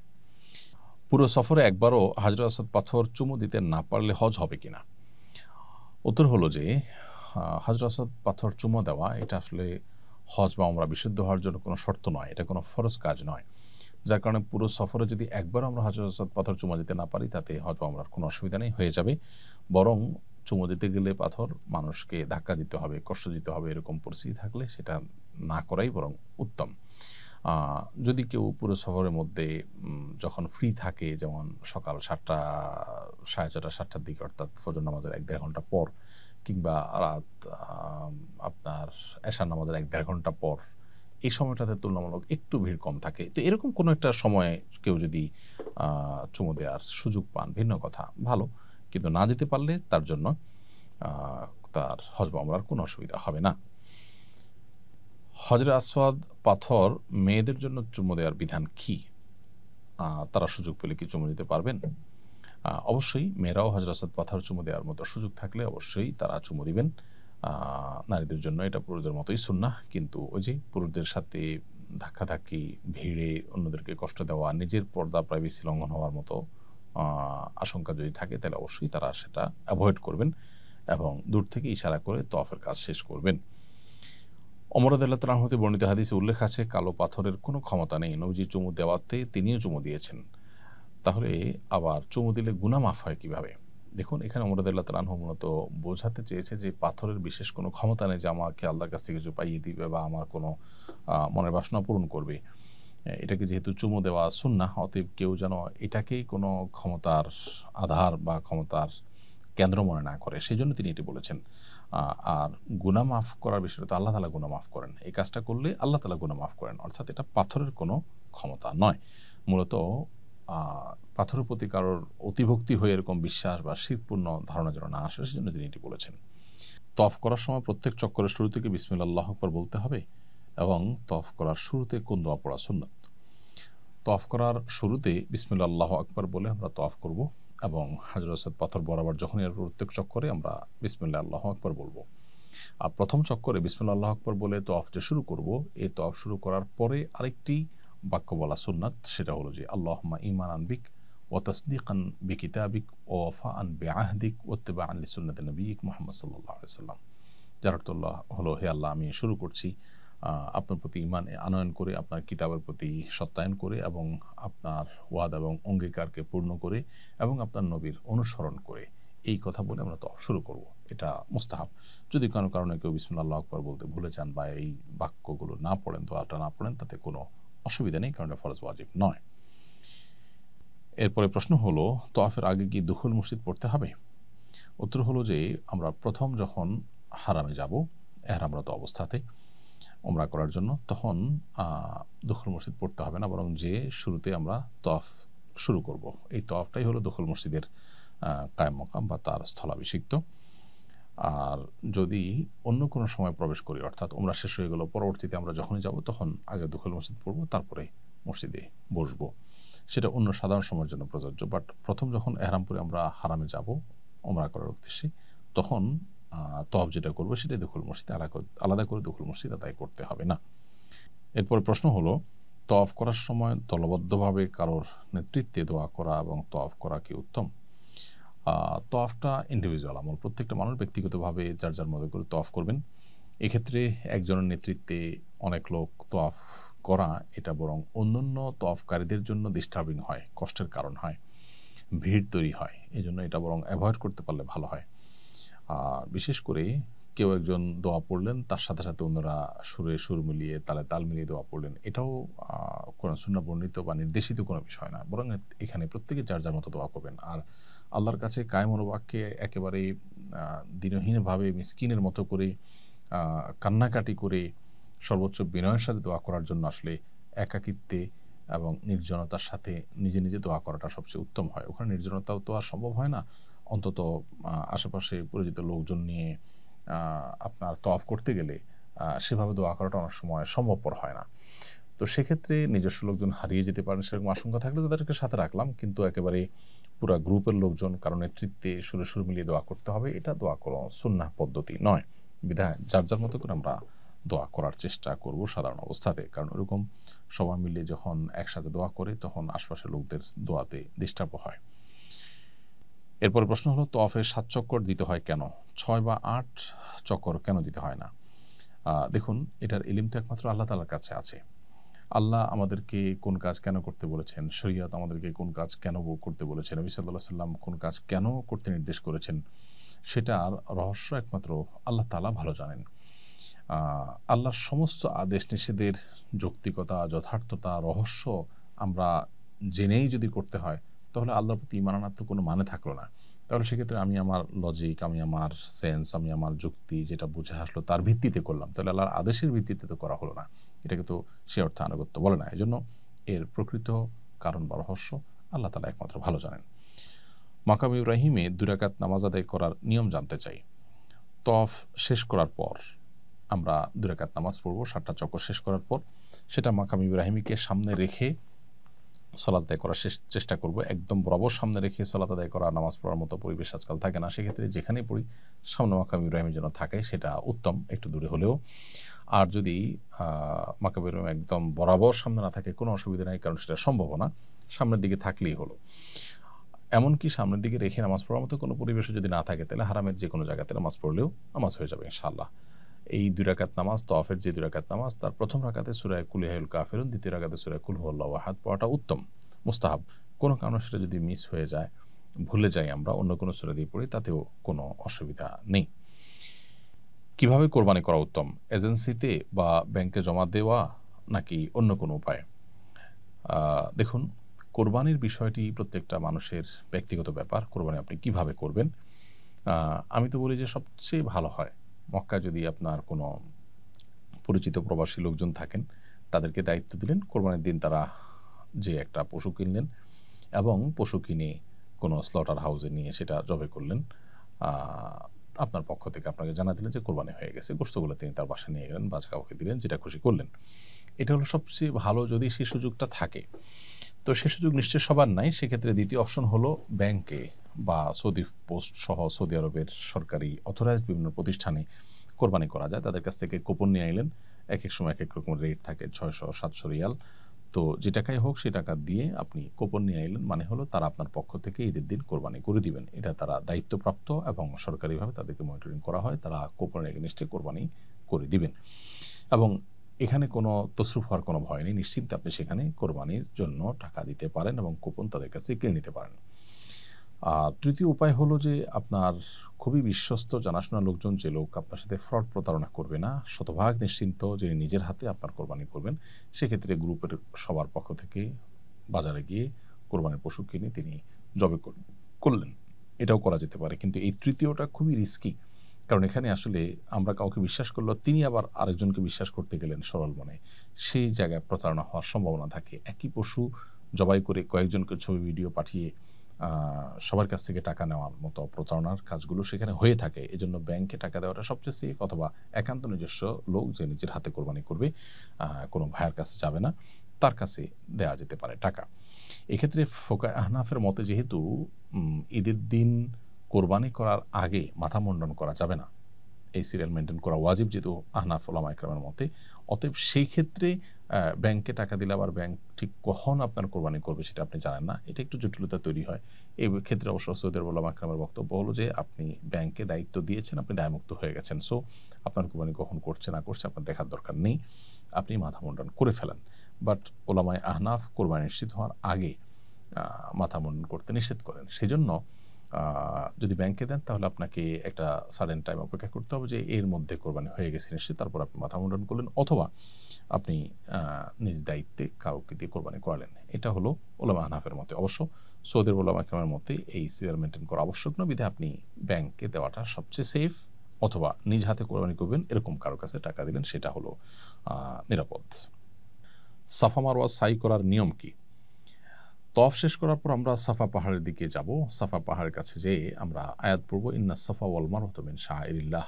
এরপর সাফা মারওয়ার আলোচনা করতে গিয়ে আল্লাহ তাআলা সাফার নাম আগে উল্লেখ করেছেন, সেজন্য সাফা থেকে যে আমি সাই শুরু করছি সে কথা মুখে বলবো, আবদাউ বিমা বাদা আল্লাহু বিহ, অর্থাৎ আল্লাহ যে সাফার নাম আগে নিয়েছেন সেটাকে দিয়ে আমরা সাইর কাজ শুরু করছি, সেটাকে আগে সাই করছি। এরপর আল্লাহু আকবার বলে পাহাড়ে উঠে আমরা লা ইলাহা ইল্লাল্লাহু ওয়াহদাহু লা শারীকা লাহু লাহুল মুলকু ওয়া লাহুল হামদ ইউহয়ি ওয়া ইউমীত ওয়া হুয়া আলা কুল্লি শাইইন কাদির পড়ব। এরপর পড়ব লা ইলাহা ইল্লাল্লাহু ওয়াহদাহু আনজাযা ওয়া'দাহু ওয়া নাসারা আবদাহু ওয়া হাযামাল আহজাবা ওয়াহদাহু, এটা পড়ব। এরপর কেবলামুখী হয়ে কাবা যদি দেখা যায় কাবার দিকে ফিরে, আর দেখা না গেলে সেদিকে ফিরে দুই হাত তুলে আল্লাহর কাছে মন ভরে যে কোনো দোয়া আল্লাহর কাছে নিবেদন করবো। এটা দোয়া কবুলের জায়গা। কিছুক্ষণ দোয়া করার পর আবার আমরা পড়বো লা ইলাহা ইল্লাল্লাহু ওয়াহদাহু লা শারীকা লাহু লাহুল মুলকু ওয়া লাহুল হামদু ইউহয়ি ওয়া ইউমীতু ওয়া হুয়া আলা কুল্লি শাইইন কাদির লা ইলাহা ইল্লাল্লাহু ওয়াহদাহু আনজাযা ওয়া'দাহু ওয়া নাসারা আবদাহু ওয়া হাযামাল আহজাবা ওয়াহদাহু। এরপর আবার দোয়া করব। কিছুক্ষণ দোয়া করার পর আবার ওই উদ্যানটা বাক্য আবার পড়ব। এরপর আবার আল্লাহর কাছে দোয়া করব। এইভাবে দোয়া করে তারপর আমরা মারওয়া পাহাড়ের দিকে যাব। মারওয়া পাহাড়ে যাওয়ার পর সেখানে উঠে আবার এই লা ইলাহা ইল্লাল্লাহু ওয়াহদাহু লা শারীকা লাহু লাহুল মুলকু ওয়া লাহুল হামদু ওয়া হুয়া আলা ইউহয়ি ওয়া ইউমীতু ওয়া হুয়া আলা কুল্লি শাইইন কাদির লা ইলাহা ইল্লাল্লাহু ওয়াহদাহু আনজাযা ওয়া'দাহু ওয়া নাসারা আবদাহু ওয়া হাযামাল আহজাবা ওয়াহদাহু। এটা পড়ে আবার কিবলামুখী হয়ে দোয়া করব এবং কিছুক্ষণ দোয়া করার পর আবার এটা পড়ব, আবার দোয়া করব। এভাবে তিনবার দোয়া, তিনবার এই বাক্যগুলো পাঠ করব। এরপরে মারওয়া পাহাড় দিকে আসবো। সাফা থেকে মারওয়া গেলাম, একটা চক্কর হলো। মারওয়া থেকে সাফা আসলাম, আরেকটা চক্কর হবো। সাফা থেকে শুরু হবে, মারওয়া শেষ হবে। এবং এই যে দোয়া করা, এটা প্রত্যেক চক্করেই কিন্তু দোয়া প্রযোজ্য। এবং তিনবার দোয়া, তিনবারে বাক্যগুলো পাঠ করা, এটা বেশিরভাগ হাজি সাহেবরা জানেন না বা করেন না। আর সাফা মারার মধ্যবর্তী যে সবুজ লাইটের জায়গাটা, সেখানে পুরুষরা একটু জোরে হাঁটবেন, সম্ভব হলে একটু দৌড়ানোর ভান করবেন এবং মেয়েরা স্বাভাবিকভাবে হাঁটবেন। এ হলো সাফা মারওয়া সাই করার সম্পূর্ণ নিয়ম। সাফা মারওয়া সাই করার মধ্যবর্তী সময়গুলোতে আমরা মনে মনে জিকির করতে পারি, দোয়া করতে পারি, চুপচাপ থাকতে পারি। এটা আমরা করব। সাফা মারওয়া সাইর পূর্বের দোয়া বসে বসে করা যাবে কিনা? সাফা মারওয়া সাই করার সময় যে আমরা প্রত্যেকটা চক্কর শুরুর আগে যে আমরা পাহাড়ের উপরে দোয়া করব, এটা বসেও করা যেতে পারে। বিশেষ করে যদি কেউ দাঁড়াতে অসুবিধা হয়, তিনি বসে করলেও দোয়া হবে ইনশাআল্লাহ। এরপর প্রশ্ন হলো, সাই করতে ওযু জরুরি কিনা? উত্তর হলো, সাইর সময় ওযু থাকা জরুরি না, তবে তওয়াফের সময় ওযু থাকা জরুরি। ওযু ছাড়া তওয়াফ হবে না, কিন্তু সাইটা ওযু ছাড়াও হতে পারে। তবে ওযু অবস্থায় সাই করতে পারলে উত্তম। কোনো কারণে সাইয়ের মাঝে যদি ওযু চলে যায়, আপনি সাই কন্টিনিউ করতে পারবেন। সাফা মারওয়া সাই করার সময় সবুজ লাইটের মাঝখানে কেন দৌড়াতে হয়? সাফা মারওয়া সাই করার সময় সবুজ লাইটের এই জায়গাটাতে দৌড়ানো সুন্নাহ। প্রথমত সাহাবা একরাম যখন মক্কা এসেছেন, তখন তাদের ক্ষীণকায় দেখে মদিনায় তারা গিয়ে অনেক অসুস্থ হয়েছে নানা কারণে। সেখানকার এনভায়রনমেন্ট তাদের শ্যুট করেনি।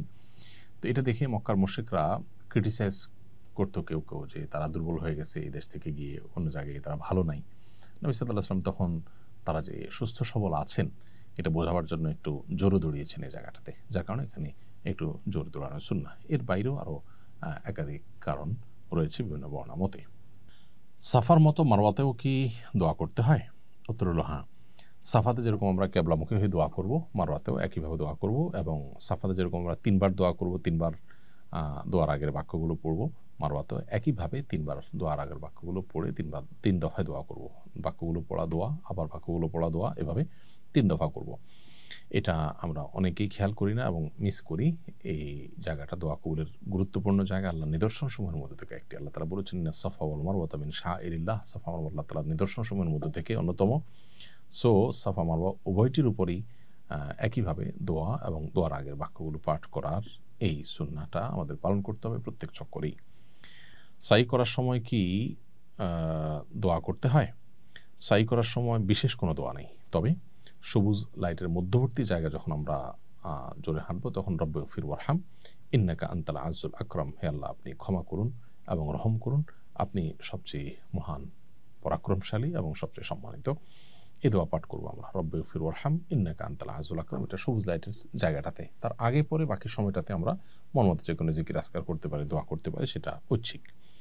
সাফা মারওয়া সাই করার পর কোনো নামাজ পড়তে হবে কিনা? উত্তর হলো, তওয়াফের পর যেরকম 2 রাকাত নামাজ আছে, সাফা মারওয়া সাই করার পর কোনো নামাজ পড়তে হবে না।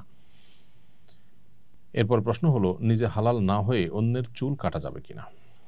উত্তর হলো, হজের যাবতীয় কার্যক্রম বা উমরার যাবতীয় কার্যক্রম করার পর নিজে এখনও চুল কাটেননি বা চুল চাষেননি, এ অবস্থায় আপনি আরেকজনের চুল চেঁচে দিতে পারবেন বা কেটে দিতে পারবেন। যেমন স্বামী এখনও নিজের চুল চাষেন নাই, স্ত্রীর চুলের অগ্রভাগ কেটে দেওয়ার কাজটা তিনি করতে পারবেন, বা এক মহিলা অন্য মহিলাকে করতে পারবেন। একই কাজ পুরুষরা পরস্পরের ক্ষেত্রেই করতে পারবেন। মেয়েদের চুল কতটুকু কাটতে হবে? মেয়েদের চুল টেনে একদম মাথা এনে সেখানে 1 কর পরিমাণ কাটলেই চলবে। 1 কর বা 1 ইঞ্চি পরিমাণ কেটে ফেললে যথেষ্ট হবে। এবং সবগুলো চুল থেকেই কাটা গেল কিনা এটা নিশ্চিত হওয়া জরুরি না। এখানে কিছু চুল, যদি কয়েকটা চুল যদি বাদ যায়, মিস হয়, তাতে অসুবিধা নেই। 1/4 বা এর বেশি চুল কেটে ফেললেই চলবে। অতএব মাথার চুলকে টেনে ধরে একেবারে অগ্রভাগের আগের অংশের 1 ইঞ্চি পরিমাণ কেটে ফেলবে। নিজের চুল নিজে কাটা বা স্ত্রীর চুল কেটে দেওয়া যাবে কিনা? উত্তর হলো হ্যাঁ, করা যাবে, কোনো অসুবিধা নেই। একজন মুহরিম ইহরামরত অবস্থায় নিজের মাথার চুল নিজে চাঁচতে পারবেন, কোনো অসুবিধা নেই। আবার তিনি তার সহযাত্রী হজযাত্রী কারোর চুল কেটে দিতে পারবেন, স্বামী স্ত্রীরটা কেটে দিতে পারবেন, স্ত্রী স্বামীটা কেটে দিতে পারবেন, অর্থাৎ নিজে হালাল হওয়া ছাড়া আরেকজনটা কাটলে বা নিজেরটাও কাটলে কোনো অসুবিধা নেই। বদলি হজের নিয়ম ও বিধান জানতে চাই। বদলি হজের নিয়ম হলো, যে ব্যক্তি শারীরিকভাবে হজ করতে অপারগ, মক্কায় গিয়ে হজ করার সামর্থ্য একেবারেই নেই, কিন্তু আর্থিকভাবে সামর্থ্যবান, মৃত্যুর আগ পর্যন্ত আর সামর্থ্য তার হওয়ার কোনো আলামতও নয় বা সুযোগও নাই, সম্ভাবনাও নাই, তাহলে সেক্ষেত্রে তার জন্য কাউকে বদলি হজ করানো, কাউকে দিয়ে এটা তার জন্য আবশ্যক।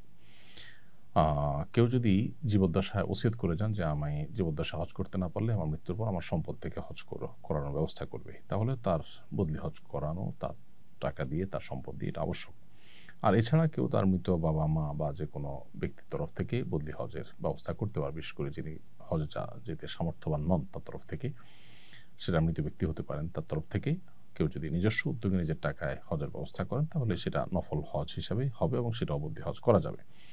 একজন মানুষ সুস্থ সবল, তিনি সামর্থ্যবান, তিনি যদি কাউকে দিয়ে বদলি হজ করান, তাহলে সেক্ষেত্রে তার যে ফরজ হজ সেটা আদায় হবে না, তার ফরজ হজ তাকে আদায় করতে হবে। অপারগ হলে সম্পূর্ণরূপে, তখন তার পক্ষ থেকে বদলি হজ করলে সেটা তার হজ আদায় হবে। আর যিনি বদলি হজ করবেন তার নিজের হজ আগে করবেন, তারপর তিনি বদলি হজ করবেন।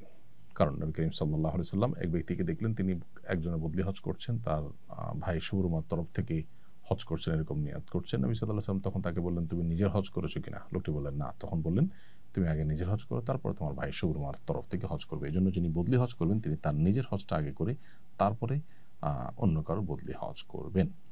আর বদলি হজের নিয়ম সাধারণ হজের মতোই, শুধুমাত্র যখন এহরাম নিয়ত করবেন তখন লব্বাইকা আন অমুক এভাবে বলবেন, অমুকের পুত্র অমুকের তরফ থেকে আল্লাহ লব্বাইক, এরকম বলবেন এবং মনে মনে তার তরফ থেকে যে এহরাম বাঁধছেন এটুকু নিয়ত করবেন শুরুতে। এরপরে বাকি কাজগুলো সব সাধারণভাবেই করবেন, দোয়া নিজের জন্য এবং ওই ব্যক্তির জন্য এবং অন্যদের জন্য করতে পারবেন। এরপরে প্রশ্ন হলো, মৃত মানুষের বদলি হজের কোরবানি দেওয়া লাগবে কিনা? মৃত মানুষের জন্য যদি হজ করেন, সেক্ষেত্রে সাধারণ হজের মতোই এফরাদ হলে আপনার সেক্ষেত্রে কোরবানি লাগবে না। আর তামাত্তু কিংবা কেরান হজ যদি করেন, তাহলে সেক্ষেত্রে যথানিয়মে আপনাকে কোরবানি করতে হবে। কোন কোন শ্রেণীর মানুষের তরফ থেকে বদলি হজ করা যায়? এর উত্তর হলো, হজ ফরজ হওয়ার পর কেউ সুযোগ পেয়েও হজ করেননি, মারা গেছেন, এই ব্যক্তির তরফ থেকে তার ওয়ারিসরা উদ্যোগ নিয়ে হজ করতে পারেন। আশা করা যায় আল্লাহ তাআলা তাকে দায়মুক্ত করবেন মৃত ব্যক্তিকে। আর হজ ফরজ হওয়ার পর কেউ নিরাপত্তার কারণে হজ যেতে পারছেন না, এমন কোনো পরিস্থিতি আছেন যে হজে তার যাওয়ার কোনো সুযোগ নেই, নিরাপত্তাহীনতা ভুগছেন, এরকম বিশেষ কোনো কেস যদি কারোর তৈরি হয়, তাহলে তার তরফ থেকে বদলি হজের ব্যবস্থা করা যাবে। আর যদি কেউ এমন কোনো রোগে আক্রান্ত হন যেটা থেকে আসলে আর সুস্থ হওয়ার আশঙ্কা নেই, যেমন বার্ধক্যজনিত সমস্যা, হজ ফরজ হয়েছে, তার এই পরিমাণ টাকা হয়েছে, কিন্তু আসলে আর্থিক সঙ্গতি থাকলেও শারীরিক সেই সামর্থ্য আর নেই এবং সুস্থ হওয়ার আশাও নাই, এরকম যদি হয়, তাহলে তার তরফ থেকে বদলি হজ করানো যাবে। একটু অসুবিধা হতে পারে, একটু কষ্ট হতে পারে, এই অজুহাতে বদলি হজ করলে কিন্তু তার দায়মুক্ত হবেন না তিনি। মহিলারা মাহরাম নেই, উপযুক্ত কোনো মাহরাম নেই, এরকম যদি হয়, তাহলে সেক্ষেত্রে তিনিও বদলি হজের উদ্যোগ নিতে পারেন। সরকারি নিয়মের বাধ্যবাধকতার কারণে কেউ হজে যেতে পারছেন না, এরকম ব্যক্তির তরফ থেকেও বদলি হজ করা যেতে পারে। জুতা পরে তওয়াফ ও সাই করা যাবে কিনা? উত্তর হলো যে, জুতা যদি পবিত্র থাকে তাহলে এটা পরে তওয়াফ সাই করতে অসুবিধা নেই। তবে এহরামরত অবস্থায় যে তওয়াফটা হয়, সেই তওয়াফ যদি হয়, যেটা ফরজ তওয়াফ ওমরা বা হজের ক্ষেত্রে, সেই তওয়াফ যদি হয়, তাহলে জুতা এমন হতে হবে যে জুতায় যে পায়ের উঁচু অংশটা, সেটা অনেক আমাদের মতে টাকনুগিরা, আবার অনেকের মতে হলো উপরের পিঠের অংশটা, এটা যেন ঢাকা না থাকে, সেরকম স্যান্ডেল পরে করতে পারেন। আর নফল তওয়াফের ক্ষেত্রে যে কোনো জুতা পরে তিনি তওয়াফ করতে পারেন, যে জুতা পাক থাকে, পবিত্র থাকে। তবে আজকাল হারামে দোতলায় বা উপরে আপনার এই যে জায়গাতে মানুষ তওয়াফ করে, সেই জায়গাতে আবার নামাজে পড়া হয়, অতএব একান্ত প্রয়োজন না হলে জুতা পরে তওয়াফ না করাই উচিত। কারণ হলো জুতা পরে তওয়াফ করার কারণে ওই জায়গাটা ধুলায় ভরে যায়, অনেকেই জুতা পরে সেখানে, এবং অনেকে পরার কারণে জুতা ভরে যায়, সেখানে মানুষের সিজদা দিতে অসুবিধা হয়, আল্লাহর ঘরের সম্মানেরও খেলাফ। সেজন্য এটা অ্যাভয়েড করতে পারলে ভালো হয়। কিন্তু কারো যদি পায়ে অসুবিধা হয়, তিনি পবিত্র জুতা পরে তওয়াফ করতে পারবেন। আর নফল তওয়াফ হলে সেক্ষেত্রে তো মুজা পরেও তওয়াফ করতে কোনো অসুবিধা নেই। এরপরের প্রশ্ন হলো, আরাফা ও মুজদালিফায় অবস্থানকালে তায়াম্মুম করে সালাত পড়তে পারবে কিনা? আরাফা বা মুজদালিফা অবস্থানকালে যথারীতি অজু করে নামাজ পড়তে হবে। যদি পানির কোনো ব্যবস্থা না থাকে, অন্য সাধারণ অবস্থাতে যখন তায়াম্মুম করা যায় সেরকম পরিস্থিতি তৈরি হলে তখন তায়াম্মুম এখানেও করা যাবে। কিন্তু ভিড় আছে এই অজুহাতে পানি দিয়ে অজু না করে তায়াম্মুম করার সুযোগ নেই। আরাফার ময়দানে গোসল করা যাবে কিনা? উত্তর হলো, আরাফার ময়দানে গোসল করা শুধু যাবেই নয়, বরং বেশিরভাগ ফুকাহা একরামের মতে আরাফার ময়দানে গোসল করা মুস্তাহাব। একটু ফ্রেশনেস আসবে, দোয়াতে মনোযোগ আসবে, সেজন্য গোসল করা মুস্তাহাব। অবশ্য গোসল করার মতো পরিবেশ না থাকলে গোসল করার জন্য বিশেষভাবে কষ্ট না করলেও চলবে। মা বোনদের জন্য গোসল করার মতো ভালো পরিবেশ আজকাল থাকে না, যার কারণে পর্দার বিধান লঙ্ঘন করে তারা গোসল করতে যাওয়ার দরকার নেই। ওয়াশরুমের ভিতরে পাইপ দিয়ে যেমন গোসল করতে পারেন, বাহিরে টেপ থাকে, সেখানে গোসল করলে পর্দা এবং সতর এগুলোর প্রতি লক্ষ্য করে যদি গোসল করা যায় তাহলে সেক্ষেত্রে গোসল করা যাবে, বরং করা উত্তম। আর না করতে পারলে অসুবিধা নেই। আরাফার ময়দানে জোহর আসর কি একত্রে আদায় করতে হবে? এর উত্তর হলো, আরাফার ময়দানে জোহর এবং আসর এক আজানে দুই একামতে, অর্থাৎ জোহর পড়ে এরপরে আরেকটা একামত দিয়ে আসর পরপরইভাবে দুটোটা আদায় করাটা সুন্নাহ। এটা একদল উলামাদের মত, কারণ নবী সাল্লাল্লাহু আলাইহি ওয়াসাল্লাম এমনটি করেছেন। অপর আরেকদল উলামাদের মতে জোহর আসর যথারীতি আলাদা সময় আদায় করবে। এটা নিয়ে প্রায় সময় দেখা যায় তাবুগুলোতে গন্ডগোল হয়। গন্ডগোল হওয়া উচিত নয়। কেউ নবী সাল্লাল্লাহু আলাইহি ওয়াসাল্লামের সুন্নাহকে হুবহু অনুসরণ করে তিনি যেটাকে সহি মনে করছেন সেটা অনুযায়ী দুইটা একসাথে আদায় করছেন, আর কোনো দল এটাকে সহি মনে করছেন না, তারা আসরের সময় আলাদা করে জামাত করলেন। এটা নিয়ে নিজেদের মধ্যে মত পার্থক্য, এটা ঝগড়ার দিকে যাওয়া উচিত নয়। এবং এক্ষেত্রে কসর পড়বেন না 4 রাকাত পড়বেন, এটা নিয়ে মত পার্থক্য আছে। নবী করিম সাল্লাল্লাহু আলাইহি ওয়াসাল্লাম কসর পড়েছেন, সেজন্য একদল উলামা ইকরাম কসর পড়া সুন্নাত মনে করেন। আরেকদল উলামা ইকরাম বলেন তিনি মুসাফির ছিলেন সেজন্য করেছেন। অতএব আমরা যারা 15 দিনের বেশি নিয়ত করেছি মক্কায় থাকার, তারা 4 রাকাত পড়বো। তো এটা নিয়ে মত পার্থক্য হলে যিনি ইমামতি করছেন তিনি 2 রাকাত পড়লেন, তার পেছনে বাকিরা কসর পড়লেন। যারা মনে করেন যে 4 রাকাত পড়তে হবে, আমরা মুকিম 15 দিনের বেশি নিয়ত করেছি, তারা 2 রাকাত প্লাস করলেন, ব্যাস হয়ে গেল। সালাম ফিরানোর পর তারা 2 রাকাত যোগ করে নিলেন। তাতেই একই জামাতে আমরা নামাজটা পড়তে পারি এবং মতভিন্নতা বা ঝগড়ার দিকে আর যাওয়া লাগে না। জমজমের পানি কি দাঁড়িয়ে পান করতে হয়?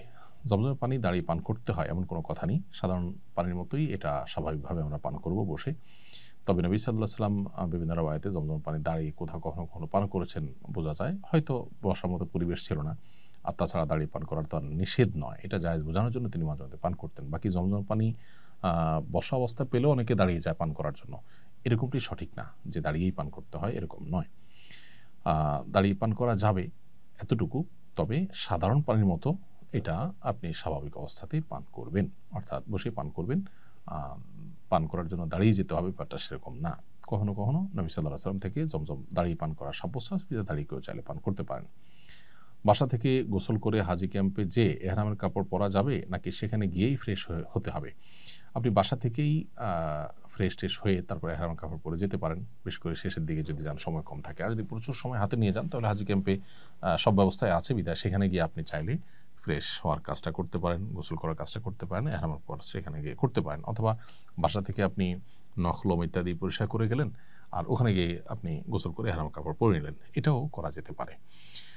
জামার আশেপাশে পড়ে থাকা পাথর কুড়িয়ে জামারায় পাথর মারা যাবে কিনা?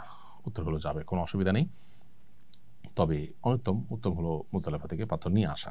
যদি আপনার পাথর টান থাকে, পড়ে যায়, আনতে ভুলে যান, এখান থেকে পাথর নিয়ে মারলেও আপনার জামারার পাথর মারার কাজটি আদায় হয়ে যাবে। জামারা নিক্ষেপের জন্য প্রয়োজনীয় অতিরিক্ত পাথর কুড়ানো যাবে কিনা? উত্তর হলো যাবে, তবে আপনার যে কয়টা পাথর লাগে সে কয়টা নেওয়াই ভালো। যদি 2-4টা বেশি হয়ে যায় বা সতর্কতামূলক 2-4টা বেশি নেন তাতে অসুবিধা নেই। অনেকে সুগন্ধিযুক্ত তেল ব্যবহার করতে হয় এবং এই তেল ব্যবহার না করলে তাদের মাথা ঘোরায়, মাথা ব্যথা হয়। এক্ষেত্রে তাদের করণীয় কী? উত্তর হলো যে অনিবার্য যদি হয় যে তেল ব্যবহার করা ছাড়া তিনি সুস্থ থাকতে পারেন না, অসহনীয় কষ্ট হয়, তাহলে তিনি ব্যবহার করতে পারেন, কিন্তু তাকে এর কারণে কিন্তু ফিদিয়া দিতে হবে। আর যদি ব্যাপারটা এরকম হয় যে এত বেশি কষ্ট হয় না, একটু কষ্ট হয়, তাহলে তাকে অবশ্যই এই সুগন্ধিযুক্ত তেল ব্যবহার করা থেকে বিরত থাকতে হবে, যেহেতু সুগন্ধ জাতীয় কোনো বিষয় ব্যবহার করা বা কোনো কিছু ব্যবহার করা জায়েজ নয় এহরামরত অবস্থাতে। আর ফিদিয়া হলো 3টা রোজা রাখা, কিংবা 6 জন মিসকিনকে খাদ্য দেওয়া, কিংবা একটা পশু জবাই করে মক্কায় মিসকিনদের মধ্যে বন্টন করা, গোশতের বন্টন করার ব্যবস্থা করা। হজে মহিলাদের মুখে নেকাব পরা নিষেধ কেন? আল্লাহ তাআলা একমাত্র ভালো জানেন। তবে পুরুষদের জন্য সেলাইবিহীন পোশাক পরা, মেয়েদের জন্য মুখে আপনার নেকাব না লাগানো, এগুলো স্বাভাবিক এবং সরলভাবে আল্লাহর সামনে নিজেকে উপস্থাপন করার জন্য, মানুষের মৃত্যু পরবর্তী অবস্থাকে স্মরণ করিয়ে দেয় আমাদের এহরামের শুভ্র সাদা এবং স্বাভাবিক পোশাক আশাক। এটা আল্লাহর সামনে নিজেকে একেবারে সরল সহজভাবে উপস্থাপন করবার জন্যই হয়তো এরকমটি করতে বলা হয়েছে। বাকি এর প্রকৃত কারণ একমাত্র আল্লাহ তাআলা ভালো জানেন, কারণ কোরআন হাদিসে আলাদা করে কারণ উল্লেখ করা হয়নি। এটা উলামা ইকরাম যার যার মতো করে গবেষণা করে হিকমত এবং রহস্য বর্ণনা করেছেন অনেকেই। হজের সময় কোরবানি অর্থাৎ দমের শূকর দিলে দেশে আবার কোরবানি দিতে হবে কিনা? উত্তর হলো, হজের সময় আমরা যে কোরবানি দেই, এই কোরবানিটা হলো মূলত, আমরা কোরবানি বললেও এটা মূলত দমের শূকর বা আল্লাহর কৃতজ্ঞতা আদায় করে পশু জবে। আর মূল কোরবানি যেটা, সেটা যথারীতি প্রযোজ্য হবে। এখন সফররত অবস্থা কোরবানি প্রযোজ্য হয় না। কেউ যদি শর্ট টাইমের যে প্যাকেজ সেটাতে যান, মক্কায় 15 দিনের কম নিয়ত করে থাকেন, তাহলে তো তিনি মুসাফির, অতএব তার জন্য কোরবানি প্রযোজ্য হবে না। তারপরও তার তরফ থেকে দেশে কেউ নফল হিসাবে কোরবানি দিতে পারেন, বা তিনি সেখানেও কোরবানি দিতে পারেন। আর যারা 15 দিনের বেশি নিয়ত করবেন, সাধারণ প্যাকেজ যাবেন, তারা তো অবশ্যই মুকিমের বিধান অন্তর্ভুক্ত ফোকে হানাফের মত অনুযায়ী। সো তাদের পক্ষ থেকে কোরবানি আলাদা দিতে হবে, আর হজের যে কোরবানি অর্থাৎ দমের শূকর, সেটা আলাদা দিতে হবে। হজের সফরে হাজিরা কি মুসাফির থাকেন? হজের সফরে হাজিরা মুসাফির থাকেন নাকি মুকিম থাকেন, এটা আসলে নির্ভর করে কত দিনের প্যাকেজ যাচ্ছেন সেটার উপরে। সাধারণ প্যাকেজ যেটা 30 দিনের বেশি, সেটাতে গেলে হাজিরা সাধারণত মক্কায় মুসাফির থাকেন না, মুকিম হয়ে যান ফোকায়ে হানাফের মত অনুযায়ী, কারণ সেখানে 15 দিন বা তার বেশি তারা থাকেন। আর মদিনায়ও যদি 15 দিন থাকার নিয়ত থাকে, তাহলে সেখানে মুসাফির থাকবেন না, মুকিম হয়ে যাবেন। আর তার কম থাকলে মুসাফির থাকবেন। আর এর বাহিরে যারা শর্ট প্যাকেজে যান 15 দিন 20 দিনের জন্য, তারা মক্কা বা মদিনা কোথাও আসলে 15 দিন এককভাবে থাকেন না, যার কারণে তারা কিন্তু মুসাফির হিসাবে গণ্য হবেন। আর মুসাফির হলে মুসাফিরের সব বিধিবিধান তার জন্য যথারীতি প্রযোজ্য হবে। মেয়েরা নফল তাওয়াফেও কি মুখে নেকাব দিতে পারবে না? উত্তর হলো না, মুখে নেকাব দিতে পারবে নফল তাওয়াফে, পারবে না এমন কথা নেই। কারণ হলো, এহরামরত অবস্থাতে মুখে তারা নেকাব পরবেন না। পর্দার লঙ্ঘনের আশঙ্কা হলে সেক্ষেত্রে ক্যাপ ইত্যাদি দিয়ে বা সাধারণ কাপড় দিয়ে মুখ ঢেকে দিবেন, কিন্তু মুখে নেকাব দিয়ে বাঁধবেন না। এটা হলো এহরামরত অবস্থার জন্য। নফল তাওয়াফের জন্য এটা প্রযোজ্য না। সেক্ষেত্রে তারা স্বাভাবিকভাবে নেকাব পরে নফল তাওয়াফ করতে পারবেন। পুরুষরা মাস্ক ইত্যাদি পরেও নফল তাওয়াফ করতে পারবেন। হজে বাথরুম ব্যবহারের সময় সেলাই কাটা লুঙ্গি ব্যবহার করা যাবে কিনা? বাথরুমে যদি আপনি সেলাই ছাড়া লুঙ্গি ব্যবহার করেন, ওপেন যেগুলো, সেটা আপনি করতে পারেন, কোনো অসুবিধা নেই। কারণ সেলাই বিশিষ্ট পোশাক পরা নিষেধ, লুঙ্গি পরা নিষেধ নয়। কাবায় পুরাতন কাজা নামাজ পড়া যাবে নাকি নফল নামাজ পড়াই উত্তম? কাবাতে পুরাতন আগের যে নফল কাজা নামাজগুলো আছে, আপনি সেগুলো আদায় করতে পারেন। আর চাইলে নফল নামাজও পড়তে পারেন। কাজা নামাজ থাকলে আগে কাজা নামাজ পড়েই তারপর নফল নামাজ পড়াটা উত্তম। সন্দেহাতীতভাবে সেটাকে অগ্রাধিকার দেওয়া উচিত কাজা নামাজকে। মক্কায় 1 রাকাতে 1 লাখ রাকাতের সওয়াব কি শুধু মসজিদে হারামেই হবে, নাকি হোটেলের নামাজ পড়লেও একই সওয়াব হবে? এটা নিয়ে ভিন্ন মত আছে। অনেকে বলেছেন যে মসজিদে হারামের জন্যই খাস, কারণ হাদিসে মসজিদ শব্দটি আছে। আবার অনেকে বলেছেন হারাম এরিয়ার মধ্যেই, হারামের এরিয়া যে অর্থাৎ হারামের যে পুরো সীমানা বিশাল বড় কয়েক মাইল জুড়ে, এই পুরোটার মধ্যেই একই ফজিলত প্রযোজ্য। এই দ্বিতীয় মতটা অধিকতর গ্রহণযোগ্য বিধায় আপনার হারামের এরিয়াতে হোটেলেও কেউ যদি নামাজ পড়েন, ইনশাআল্লাহ বিদিনিল্লাহ তিনি 1 রাকাতে 1 লাখ রাকাতের সওয়াব পাবেন। এবং এ ব্যাপারে সৌদি আরবের স্থায়ী কমিটির যে ফতোয়া বিষয়ক যে স্থায়ী কমিটি রয়েছে, তাদের ফতোয়াও একই রকম। ছেলেদের ক্ষেত্রে এহরাম অবস্থায় রঙিন গামছা পরে গোসল করতে পারবে কিনা? উত্তর হলো হ্যাঁ, করা যাবে, কোনো অসুবিধা নেই। কারণ গামছা এটা সেলাই বিশিষ্ট কোনো পোশাক নয়, বরং এটা ওপেন থাকে, বিধায় গামছা পরে আমরা গোসল করতে পারবো। ছেলেরা হোক মেয়েরা হোক সবাই করতে পারবেন। এবং এক্ষেত্রে রঙিন হোক, অন্য কোনো এক কালার হোক, সাদা হোক, তাতে কিছু আসে যায় না। হজের সময় মাসিক শুরু হলে তার বিধান কি? হজের সময় যদি মাসিক শুরু হয়ে যায়, মেয়েরা হজের সমস্ত কাজগুলো যথারীতি করবেন, কোনো কাজ থামবে না তার। শুধুমাত্র হজের যে ফরজ তওয়াফ ঈদের দিন, সেটি তারা মাসিক অবস্থায় করবেন না মেয়েরা, বরং অপেক্ষা করবেন যখন তিনি সুস্থ হবেন তখন তিনি করবেন। সেটা হোক 5 দিন পর, হোক 7 দিন পর। এটা মেয়েদের জন্য স্পেশাল, এবং এর জন্য কোনো দম ফিদিয়া কিছু দিতে হবে না। হজের সব প্রস্তুতি শেষ করার পর স্বামী মারা গেলে করণীয় কি? কেউ হজের সব প্রস্তুতি শেষ করেছেন, এবং যাওয়ার জন্য অপেক্ষমান আছেন, এটা যদি স্বামী মারা যায় তাহলে তিনি ইদ্যত পালন করবেন, তখন তার জন্য হজে নাজিব পালন করা ওয়াজিব। এবং এই যে তার টাকাগুলো খরচ হয়ে গেল, এরপরে যদি আবার কখনো হজ করার মতো সামর্থ্যবান হন তাহলে তখন হজ করবেন তিনি মাহরামদের সাথে নিয়ে। আর যদি আর সে সুযোগ না আসে তাহলে তারপরে হজ ফরজ হবে না, যেহেতু তার সামর্থ্যই আসে নাই। এবং এই যে টাকা চলে গেল, হজে যেতে পারলেন না, এর জন্য আফসোসের কোনো কারণ নেই, কারণ টাকা যে ব্যয় হয়েছে আল্লাহর পথে তার জন্য সওয়াব তিনি পাবেন। নবী সাল্লাল্লাহু আলাইহি ওয়াসাল্লাম বলেছেন, কোনো ব্যক্তি যদি কোনো ভালো কাজ করার নিয়ত করে, মান হাম্মা বিহাসানাতিন ফালাম ইয়ামালহা, কোনো ব্যক্তি ভালো কাজ নিয়ত করে না করতে পারলে আল্লাহ তাআলা পরিপূর্ণ সওয়াব দিবেন। মিনা যদি ইহরামের কাপড় চেঞ্জ করার দরকার হয় তাহলে কি করতে হবে? মিনায় ইহরামের কাপড় চেঞ্জ করার দরকার হলে চেঞ্জ করতে পারবেন, এমনকি আরাফাতে মুজদালিফাতেও যদি নষ্ট হয়ে যায় কোনো কাপড় বা ময়লা হয়ে যায় আরেকটা ইহরামের কাপড় পরবেন, অসুবিধা নেই। কিন্তু এই কাপড় চেঞ্জ করতে গিয়ে যেন আবার লুঙ্গি টুঙ্গি সেলাই করা কোনো কিছু যেন না পড়া হয়। 8 তারিখ মিনায় অবস্থান না করলে কি দম দিতে হবে? 8 তারিখ মিনায় অবস্থান না করলে দম দিতে হবে না, কারণ 8 তারিখ মিনায় অবস্থান করাটা, জিলহজের 8 তারিখ মিনায় অবস্থান করাটা সুন্নাত। কোনো কারণে এটা মিস হয়ে গেলে সরাসরি কেউ আরাফাতে চলে গেল, ডাইরেক্ট মিনায় অবস্থান করলই না, তাতে কোনো অসুবিধা হবে না। জিলহজের 10 এবং 11 তারিখ রাতে মিনায় অবস্থান করা কি জরুরি? এটি সংখ্যাগরিষ্ঠ ইমামদের মধ্যে জরুরি, বেশিরভাগ ইমামদের মধ্যে জরুরি, ফোকাহ হানাফির মধ্যে সুন্নাহ। নবী সাল্লাল্লাহু আলাইহি ওয়াসাল্লাম অবস্থান করেছেন, বিদায় 10 তারিখ 11 তারিখ রাত মক্কার হোটেলে না কাটিয়ে মিনায় কাটাবার চেষ্টা করা উচিত আমাদের। জামারাতে নিক্ষেপের জন্য মুজদালিফা থেকে কঙ্কর না নিলে গুনাহ হবে কিনা? জামারাতে নিক্ষেপের জন্য মুজদালিফা থেকে কঙ্কর নেওয়াটা উত্তম, মুস্তাহাব, কিন্তু অন্য কোনো জায়গা থেকে, মিনা থেকে নিলেও আপনার জামারাতে পাথর মারা আদায় হয়ে যাবে, তাতে অসুবিধা নেই। তবে একেবারে জামরার কাছাকাছি, জামরার সামনে থেকে একান্ত নিরুপায় না হলে, প্রয়োজন না হলে সেখান থেকে না নেওয়া উচিত, একটু দূর থেকে মিনা থেকে নেওয়া উচিত। আর সবচেয়ে ভালো মুজদালিফা থেকে, তাহলে মুজদালিফা থেকে নেওয়া উত্তম। কোনো কারণে মিস হলে মিনার অন্য কোনো জায়গা থেকে নেবেন, কিন্তু একেবারে ঠিক জামরার সামনে থেকে করানোটা অনুত্তম, অনুচিত, মাকরুহ। যে জিকির বা দোয়া সাফা মারওয়ায় পড়া হয় সেগুলো বাংলায় করা যাবে কিনা? সাফা মারওয়ায় যে বাক্যগুলো পাঠ করা হয়, লা ইলাহা ইল্লাল্লাহু ওয়াহদাহু লা শারীকা লাহু লাহুল মুলকু ওয়া লাহুল হামদু ইউহয়ি ওয়া ইয়ুমীতু ওয়া হুয়া আলা কুল্লি শাইইন কাদির, লা ইলাহা ইল্লাল্লাহু ওয়াহদাহু আনজাযা ওয়া'দাহু ওয়া নাসারা আবদাহু ওয়া হাযামাল আহজাবা ওয়াহদাহু, এগুলো হাদিসে যেভাবে বর্ণিত হয়েছে ঠিক এভাবে পাঠ করাটাই উত্তম, বাংলা না করে। যদি কেউ এটা না পারেন, কোনো হয় বাংলা পড়ে ফেলেন, হয়ে যাবে, বাট অবশ্যই উচিত এবং উত্তম হলো হাদিসের টেক্সট হুবহু পাঠ করা। আর দোয়ার বিষয়টা হলো, দোয়া আপনি নিজের ভাষায় করতে পারেন, কোনো অসুবিধা নেই। সেটা আপনি বাংলা ভাষায়, অন্য কোনো ভাষায় করলেন এবং কোরআন হাদিসের দোয়ার ভাষায় নিজের মন মতো দোয়া করলেন, সেটা আপনি করতে পারেন। 11 বা 12 জিলহজের দিন পাথর মারার সময় কখন শুরু হয় এবং কখন শেষ হয়? উত্তর হলো, 10 জিলহজ বা ঈদের দিন যে পাথর মারা, সেটা তো সকাল থেকেই আমরা পাথর মারতে পারি, সকাল থেকেই পাথর মারার সময়। আর 11-12 জিলহজ হলো জোহরের ওয়াক্ত হওয়ার পর থেকে পাথর মারার সময় শুরু হয়। সূর্য ডুবার আগে আগে মারতে হয়, যদি ভিড়ের কারণে সূর্য ডুবার পরে মারা লাগে তাতেও আদায় হয়ে যায়, কিন্তু সময়টা শুরু হবে জোহরের ওয়াক্ত হওয়ার পর 11-12 জিলহজ। অতএব এই 2 দিন 11, 12 বা 13 তারিখেও যদি কেউ থাকেন, সেই দিনগুলোতে পাথর নিক্ষেপ করতে হবে জোহরের ওয়াক্ত হওয়ার পর থেকে।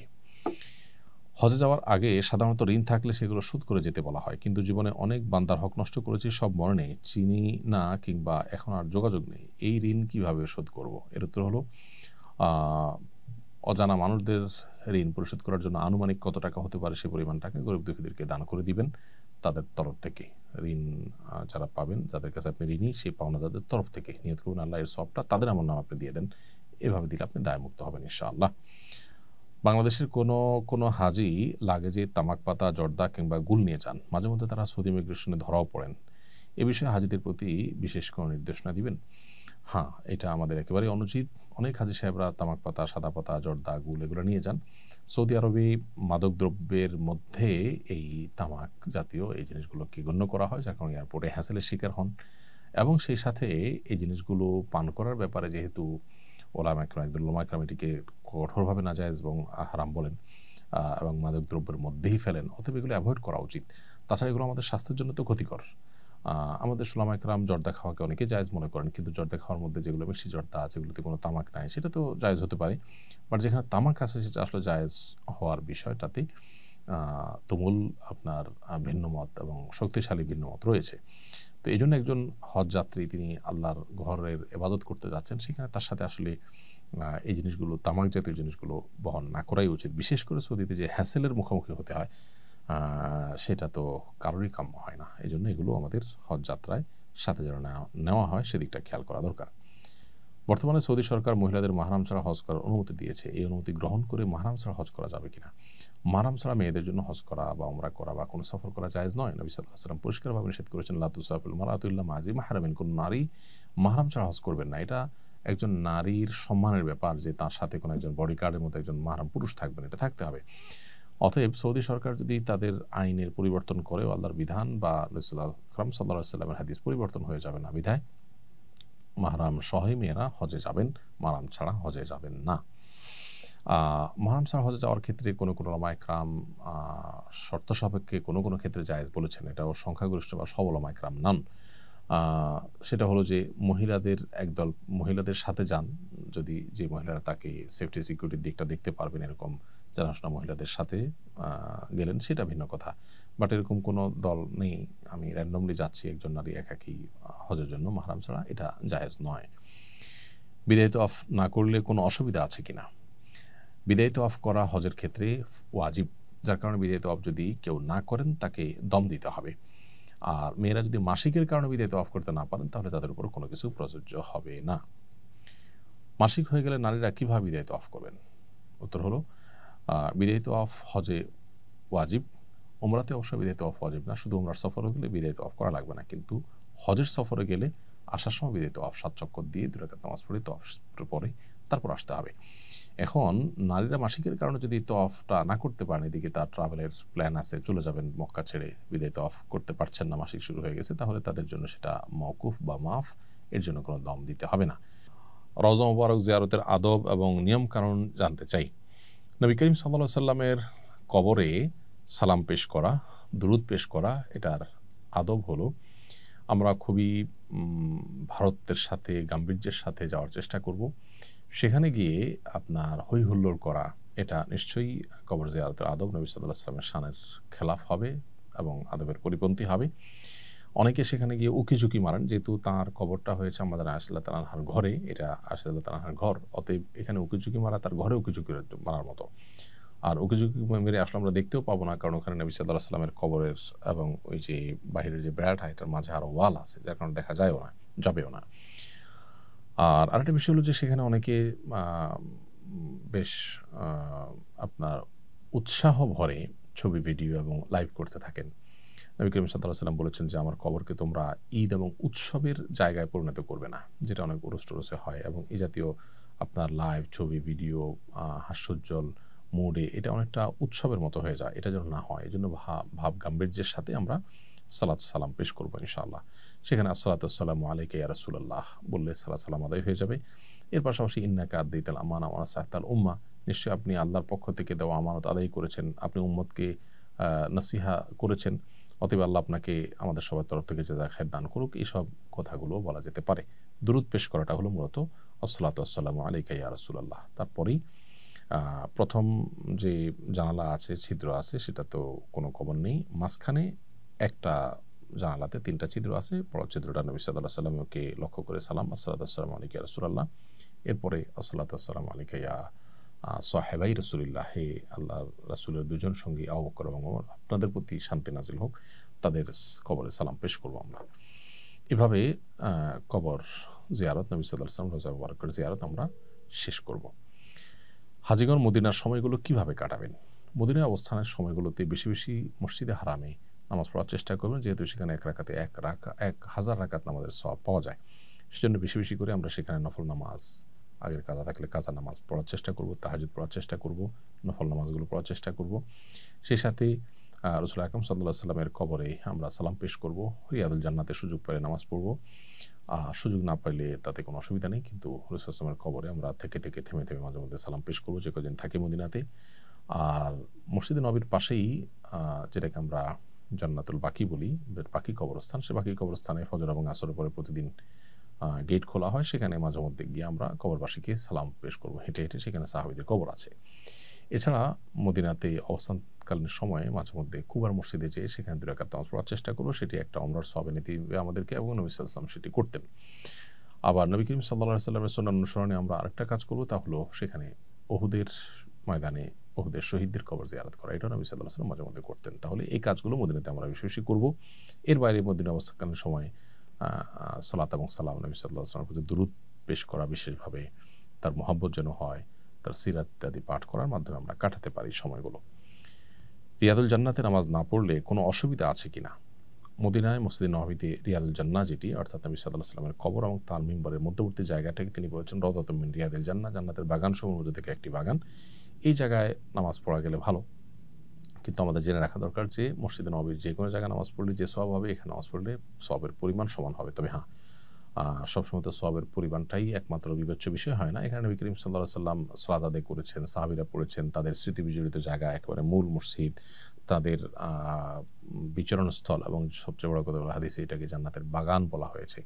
সো সেখানে দোয়া করা, সেখানে নামাজ পড়া নিশ্চয়ই আমাদের বাড়তি আগ্রহের কারণ থাকতে পারে। কোনো কারণে যদি করা না যায় তাতে আমাদের হজ হবে না, সফর হবে না, ব্যাপারটা সেরকম নয়, কোনো অসুবিধা তাতে নেই। মদিনায় 40 ওয়াক্ত নামাজ পড়া কি জরুরি? হজ কিংবা উমরার সফরে মদিনায় মসজিদে নববীতে 40 ওয়াক্ত নামাজ পড়তেই হবে, না পড়লে হজ বা উমরার সফর ত্রুটিপূর্ণ হবে, এরকম কোনো কথা নেই। তবে বিশুদ্ধ হাদিসে মদিনায় 40 ওয়াক্ত নামাজ আদায় করার ফজিলত বর্ণিত হয়েছে। বিধায় যদি এভাবে কোনো ট্রাভেল প্ল্যান করা যায় যে মদিনায় 40 ওয়াক্ত নামাজ পড়া যাবে, তাহলে সেটা ভালো হয়। কোনো কারণে সেটা না করা গেলে পেরেশান হওয়ার কারণ নেই, কারণ উমরা বা হজে এতে কোনো অসুবিধা হবে না।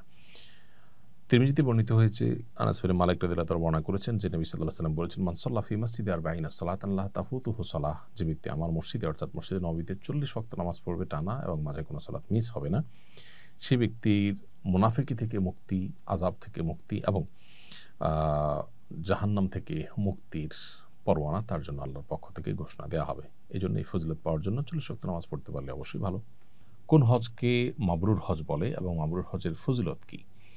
নবী করিম সাল্লাল্লাহু আলাইহি ওয়াসাল্লাম বলেছেন, আল হাজ্জুল মাবরুর লাইসা লাহুল জাযাউ ইল্লাল জান্নাহ, মাবরুর হজের বিনিময় জান্নাত ছাড়া কিছুই নয়। মাবরুর হজ বা কোন হজটা মাবরুর হবে? এর উত্তর হলো যে মাবরুর শব্দের অর্থ পুণ্যে ভরা, বিররুন থেকে মাবরুর, পুণ্য দিয়ে ভরা বা পুণ্য দিয়ে ঘেরা, এটাকে মাবরুর বলা হয়। যে হজে পুণ্য থাকে, অর্থাৎ পুণ্য দিয়ে যে হজ ঘেরা থাকে, পরিপূর্ণ থাকে, পুণ্যে ভরা থাকে যে হজ, সেটাই মাবরুর হজ। এখন এর কোনো ক্রাইটেরিয়া আছে কিনা যে কি পরিমাণ পুণ্য হলে সেটাকে মাবরুর হজ বলা যাবে? উত্তর হলো যে হজে আসলে কোনো গুনাহ নেই, কোনো পাপাচার নেই, হজে যে নিষিদ্ধ বিষয়গুলো আছে সেগুলো থেকে বিরত থাকার বিষয়ে সচেতন থাকা গেছে এবং ভালো কাজ দিয়ে হজের পুরো সফরকে মোড়ানো গেছে, সেটাই মাবরুর হজ। ধরুন এখলাস না থাকা, লোক দেখানো, লৌকিকতা, এটা গুনাহের কথা, অতএব এটা থেকে মুক্ত থাকা, এটা মাবরুর হজের জন্য পূর্ব শর্ত। ঠিক একইভাবে আমরা যখন হজ করব তখন নবী সাল্লাল্লাহু আলাইহি ওয়াসাল্লাম একটা হাদিস মাথায় রাখবো, তিনি বলেছেন, মান হাজ্জা ফালাম ইয়ারফুস ফালাম ইয়াফসুক রাজাআ কায়মা ওয়ালাদাতু উম্মু, যে ব্যক্তি হজ করলো এবং হজ করতে গিয়ে নারী ঘটিত বা যৌনতার সংশ্লিষ্ট কোনো গুনাহ এটাতে জড়ালো না এবং কোনো প্রকার সাধারণ পাপাচারও করলো না, অন্য পাপাচারও করলো না, এগুলো থেকে যে বিরত থাকলো, সে ব্যক্তি মায়ের পেট থেকে সদ্য ভূমিষ্ঠ হওয়া শিশুর মতো নিষ্পাপত্ব নিয়ে ফিরে আসে। তো হজ করার সময় ঝগড়াঝাটি করা কোরআনে নিষেধ করেছেন আল্লাহ তাআলা।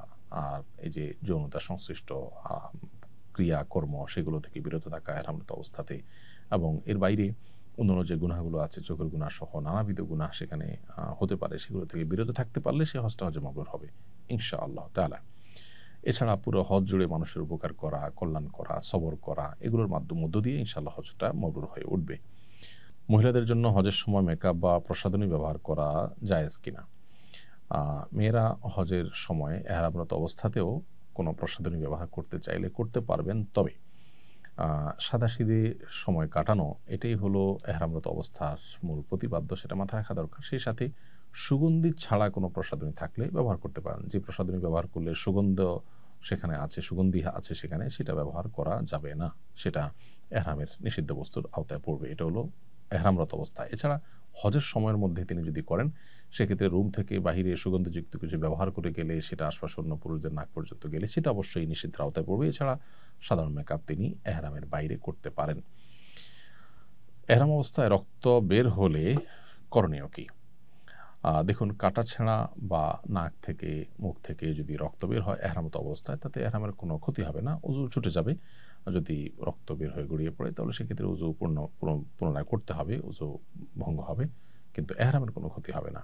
এহরামের কাপড় লেগে গেলে, যেখানে লেগে গেলে সেই জায়গাটা ধুয়ে ফেললে হবে, নাপাক। আর সামান্য একদম ছিটা 1-2 ফোঁটা ছিটা পড়ছে, তাতে অসুবিধা নেই। হজের সময় কোন হজ গাইড বা বই রাখতে পরামর্শ দিবেন? আমি পরামর্শ দিব যে হজের সময় আপনি হজের বিস্তারিত বিধিবিধান সম্বলিত কোনো কোরআন হাদিসের আলোকে লিখিত অথেন্টিক কোনো বই সাথে রাখুন। আমরা সুন্নাহ ফাউন্ডেশন থেকে এক নজরে হজের একটা ছোট্ট পুস্তিকা তৈরি করেছি, যেখানে ডে বাই ডে প্রতিদিনের করণীয়গুলো সব বলা আছে। সেটা আপনার সাথে থাকতে পারে। আপনি উমরাও কীভাবে করবেন একটা বই আছে আমাদের, সেটা রাখতে পারেন সাথে। এছাড়া মক্কা এবং মদিনার বিস্তারিত আপনার হিস্ট্রি উঠে আসছে এরকম বই পুস্তক, সচিত্র বই পুস্তক আজকাল বাজারে পাওয়া যায়, সেগুলো কোনোটার সাথে থাকতে পারে। তাতে আপনি ইবাদত বন্দেগী মক্কা মদিনা যেখানে যেখানে করবেন রিলেট করতে পারবেন, আপনি তৃপ্তি পাবেন আলাদা। এর পাশাপাশি বিশেষভাবে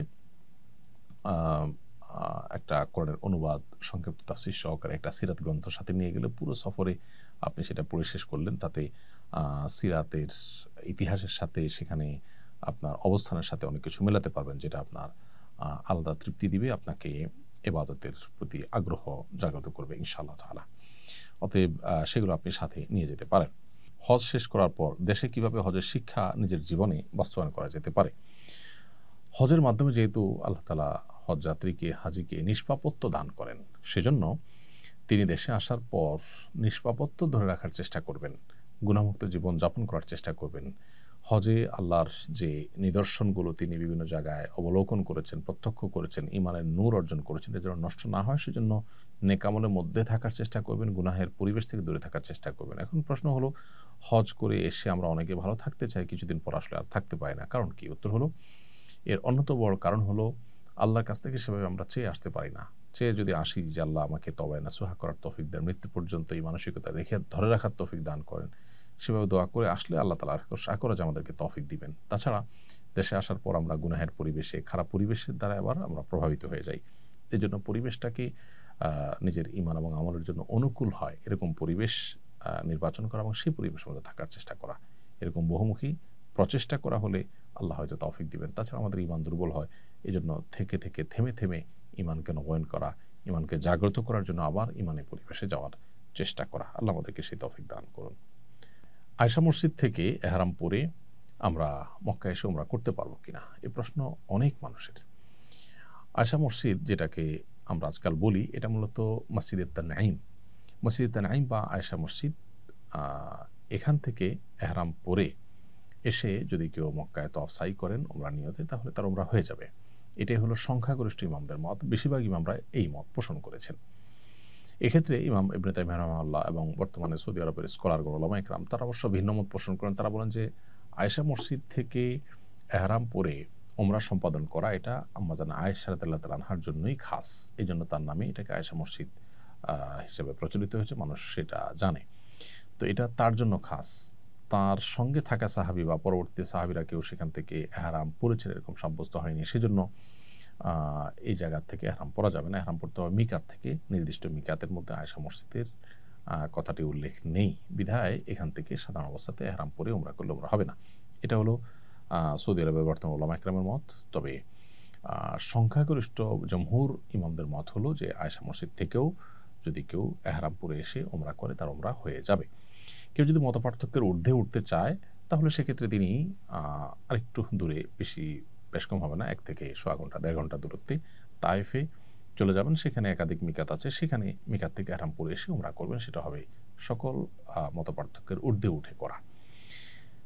অতএব সেটা আমরা চেষ্টা করতে পারি। আর আয়েশা মসজিদ থেকে এহরাম পরে এসে উমরা করলেও সংখ্যাগরিষ্ঠ ইমামদের মতে উমরা হয়ে যাবে। হজ বা উমরার সফরে বারবার উমরা করার বিধান কি? হজ বা উমরার সফরে আমরা মূল উমরার পাশাপাশি আরও যদি উমরা করতে চাই, বিশেষ করে আমরা তায়েফে গেলাম, আশাপথে মিকাত পড়লো, আরেকটা উমরা করলাম, মদিনায় গেলাম, আশাপথে মিকাত পড়লো, আরেকটা উমরা করলাম, সেটা তো ঠিকই আছে।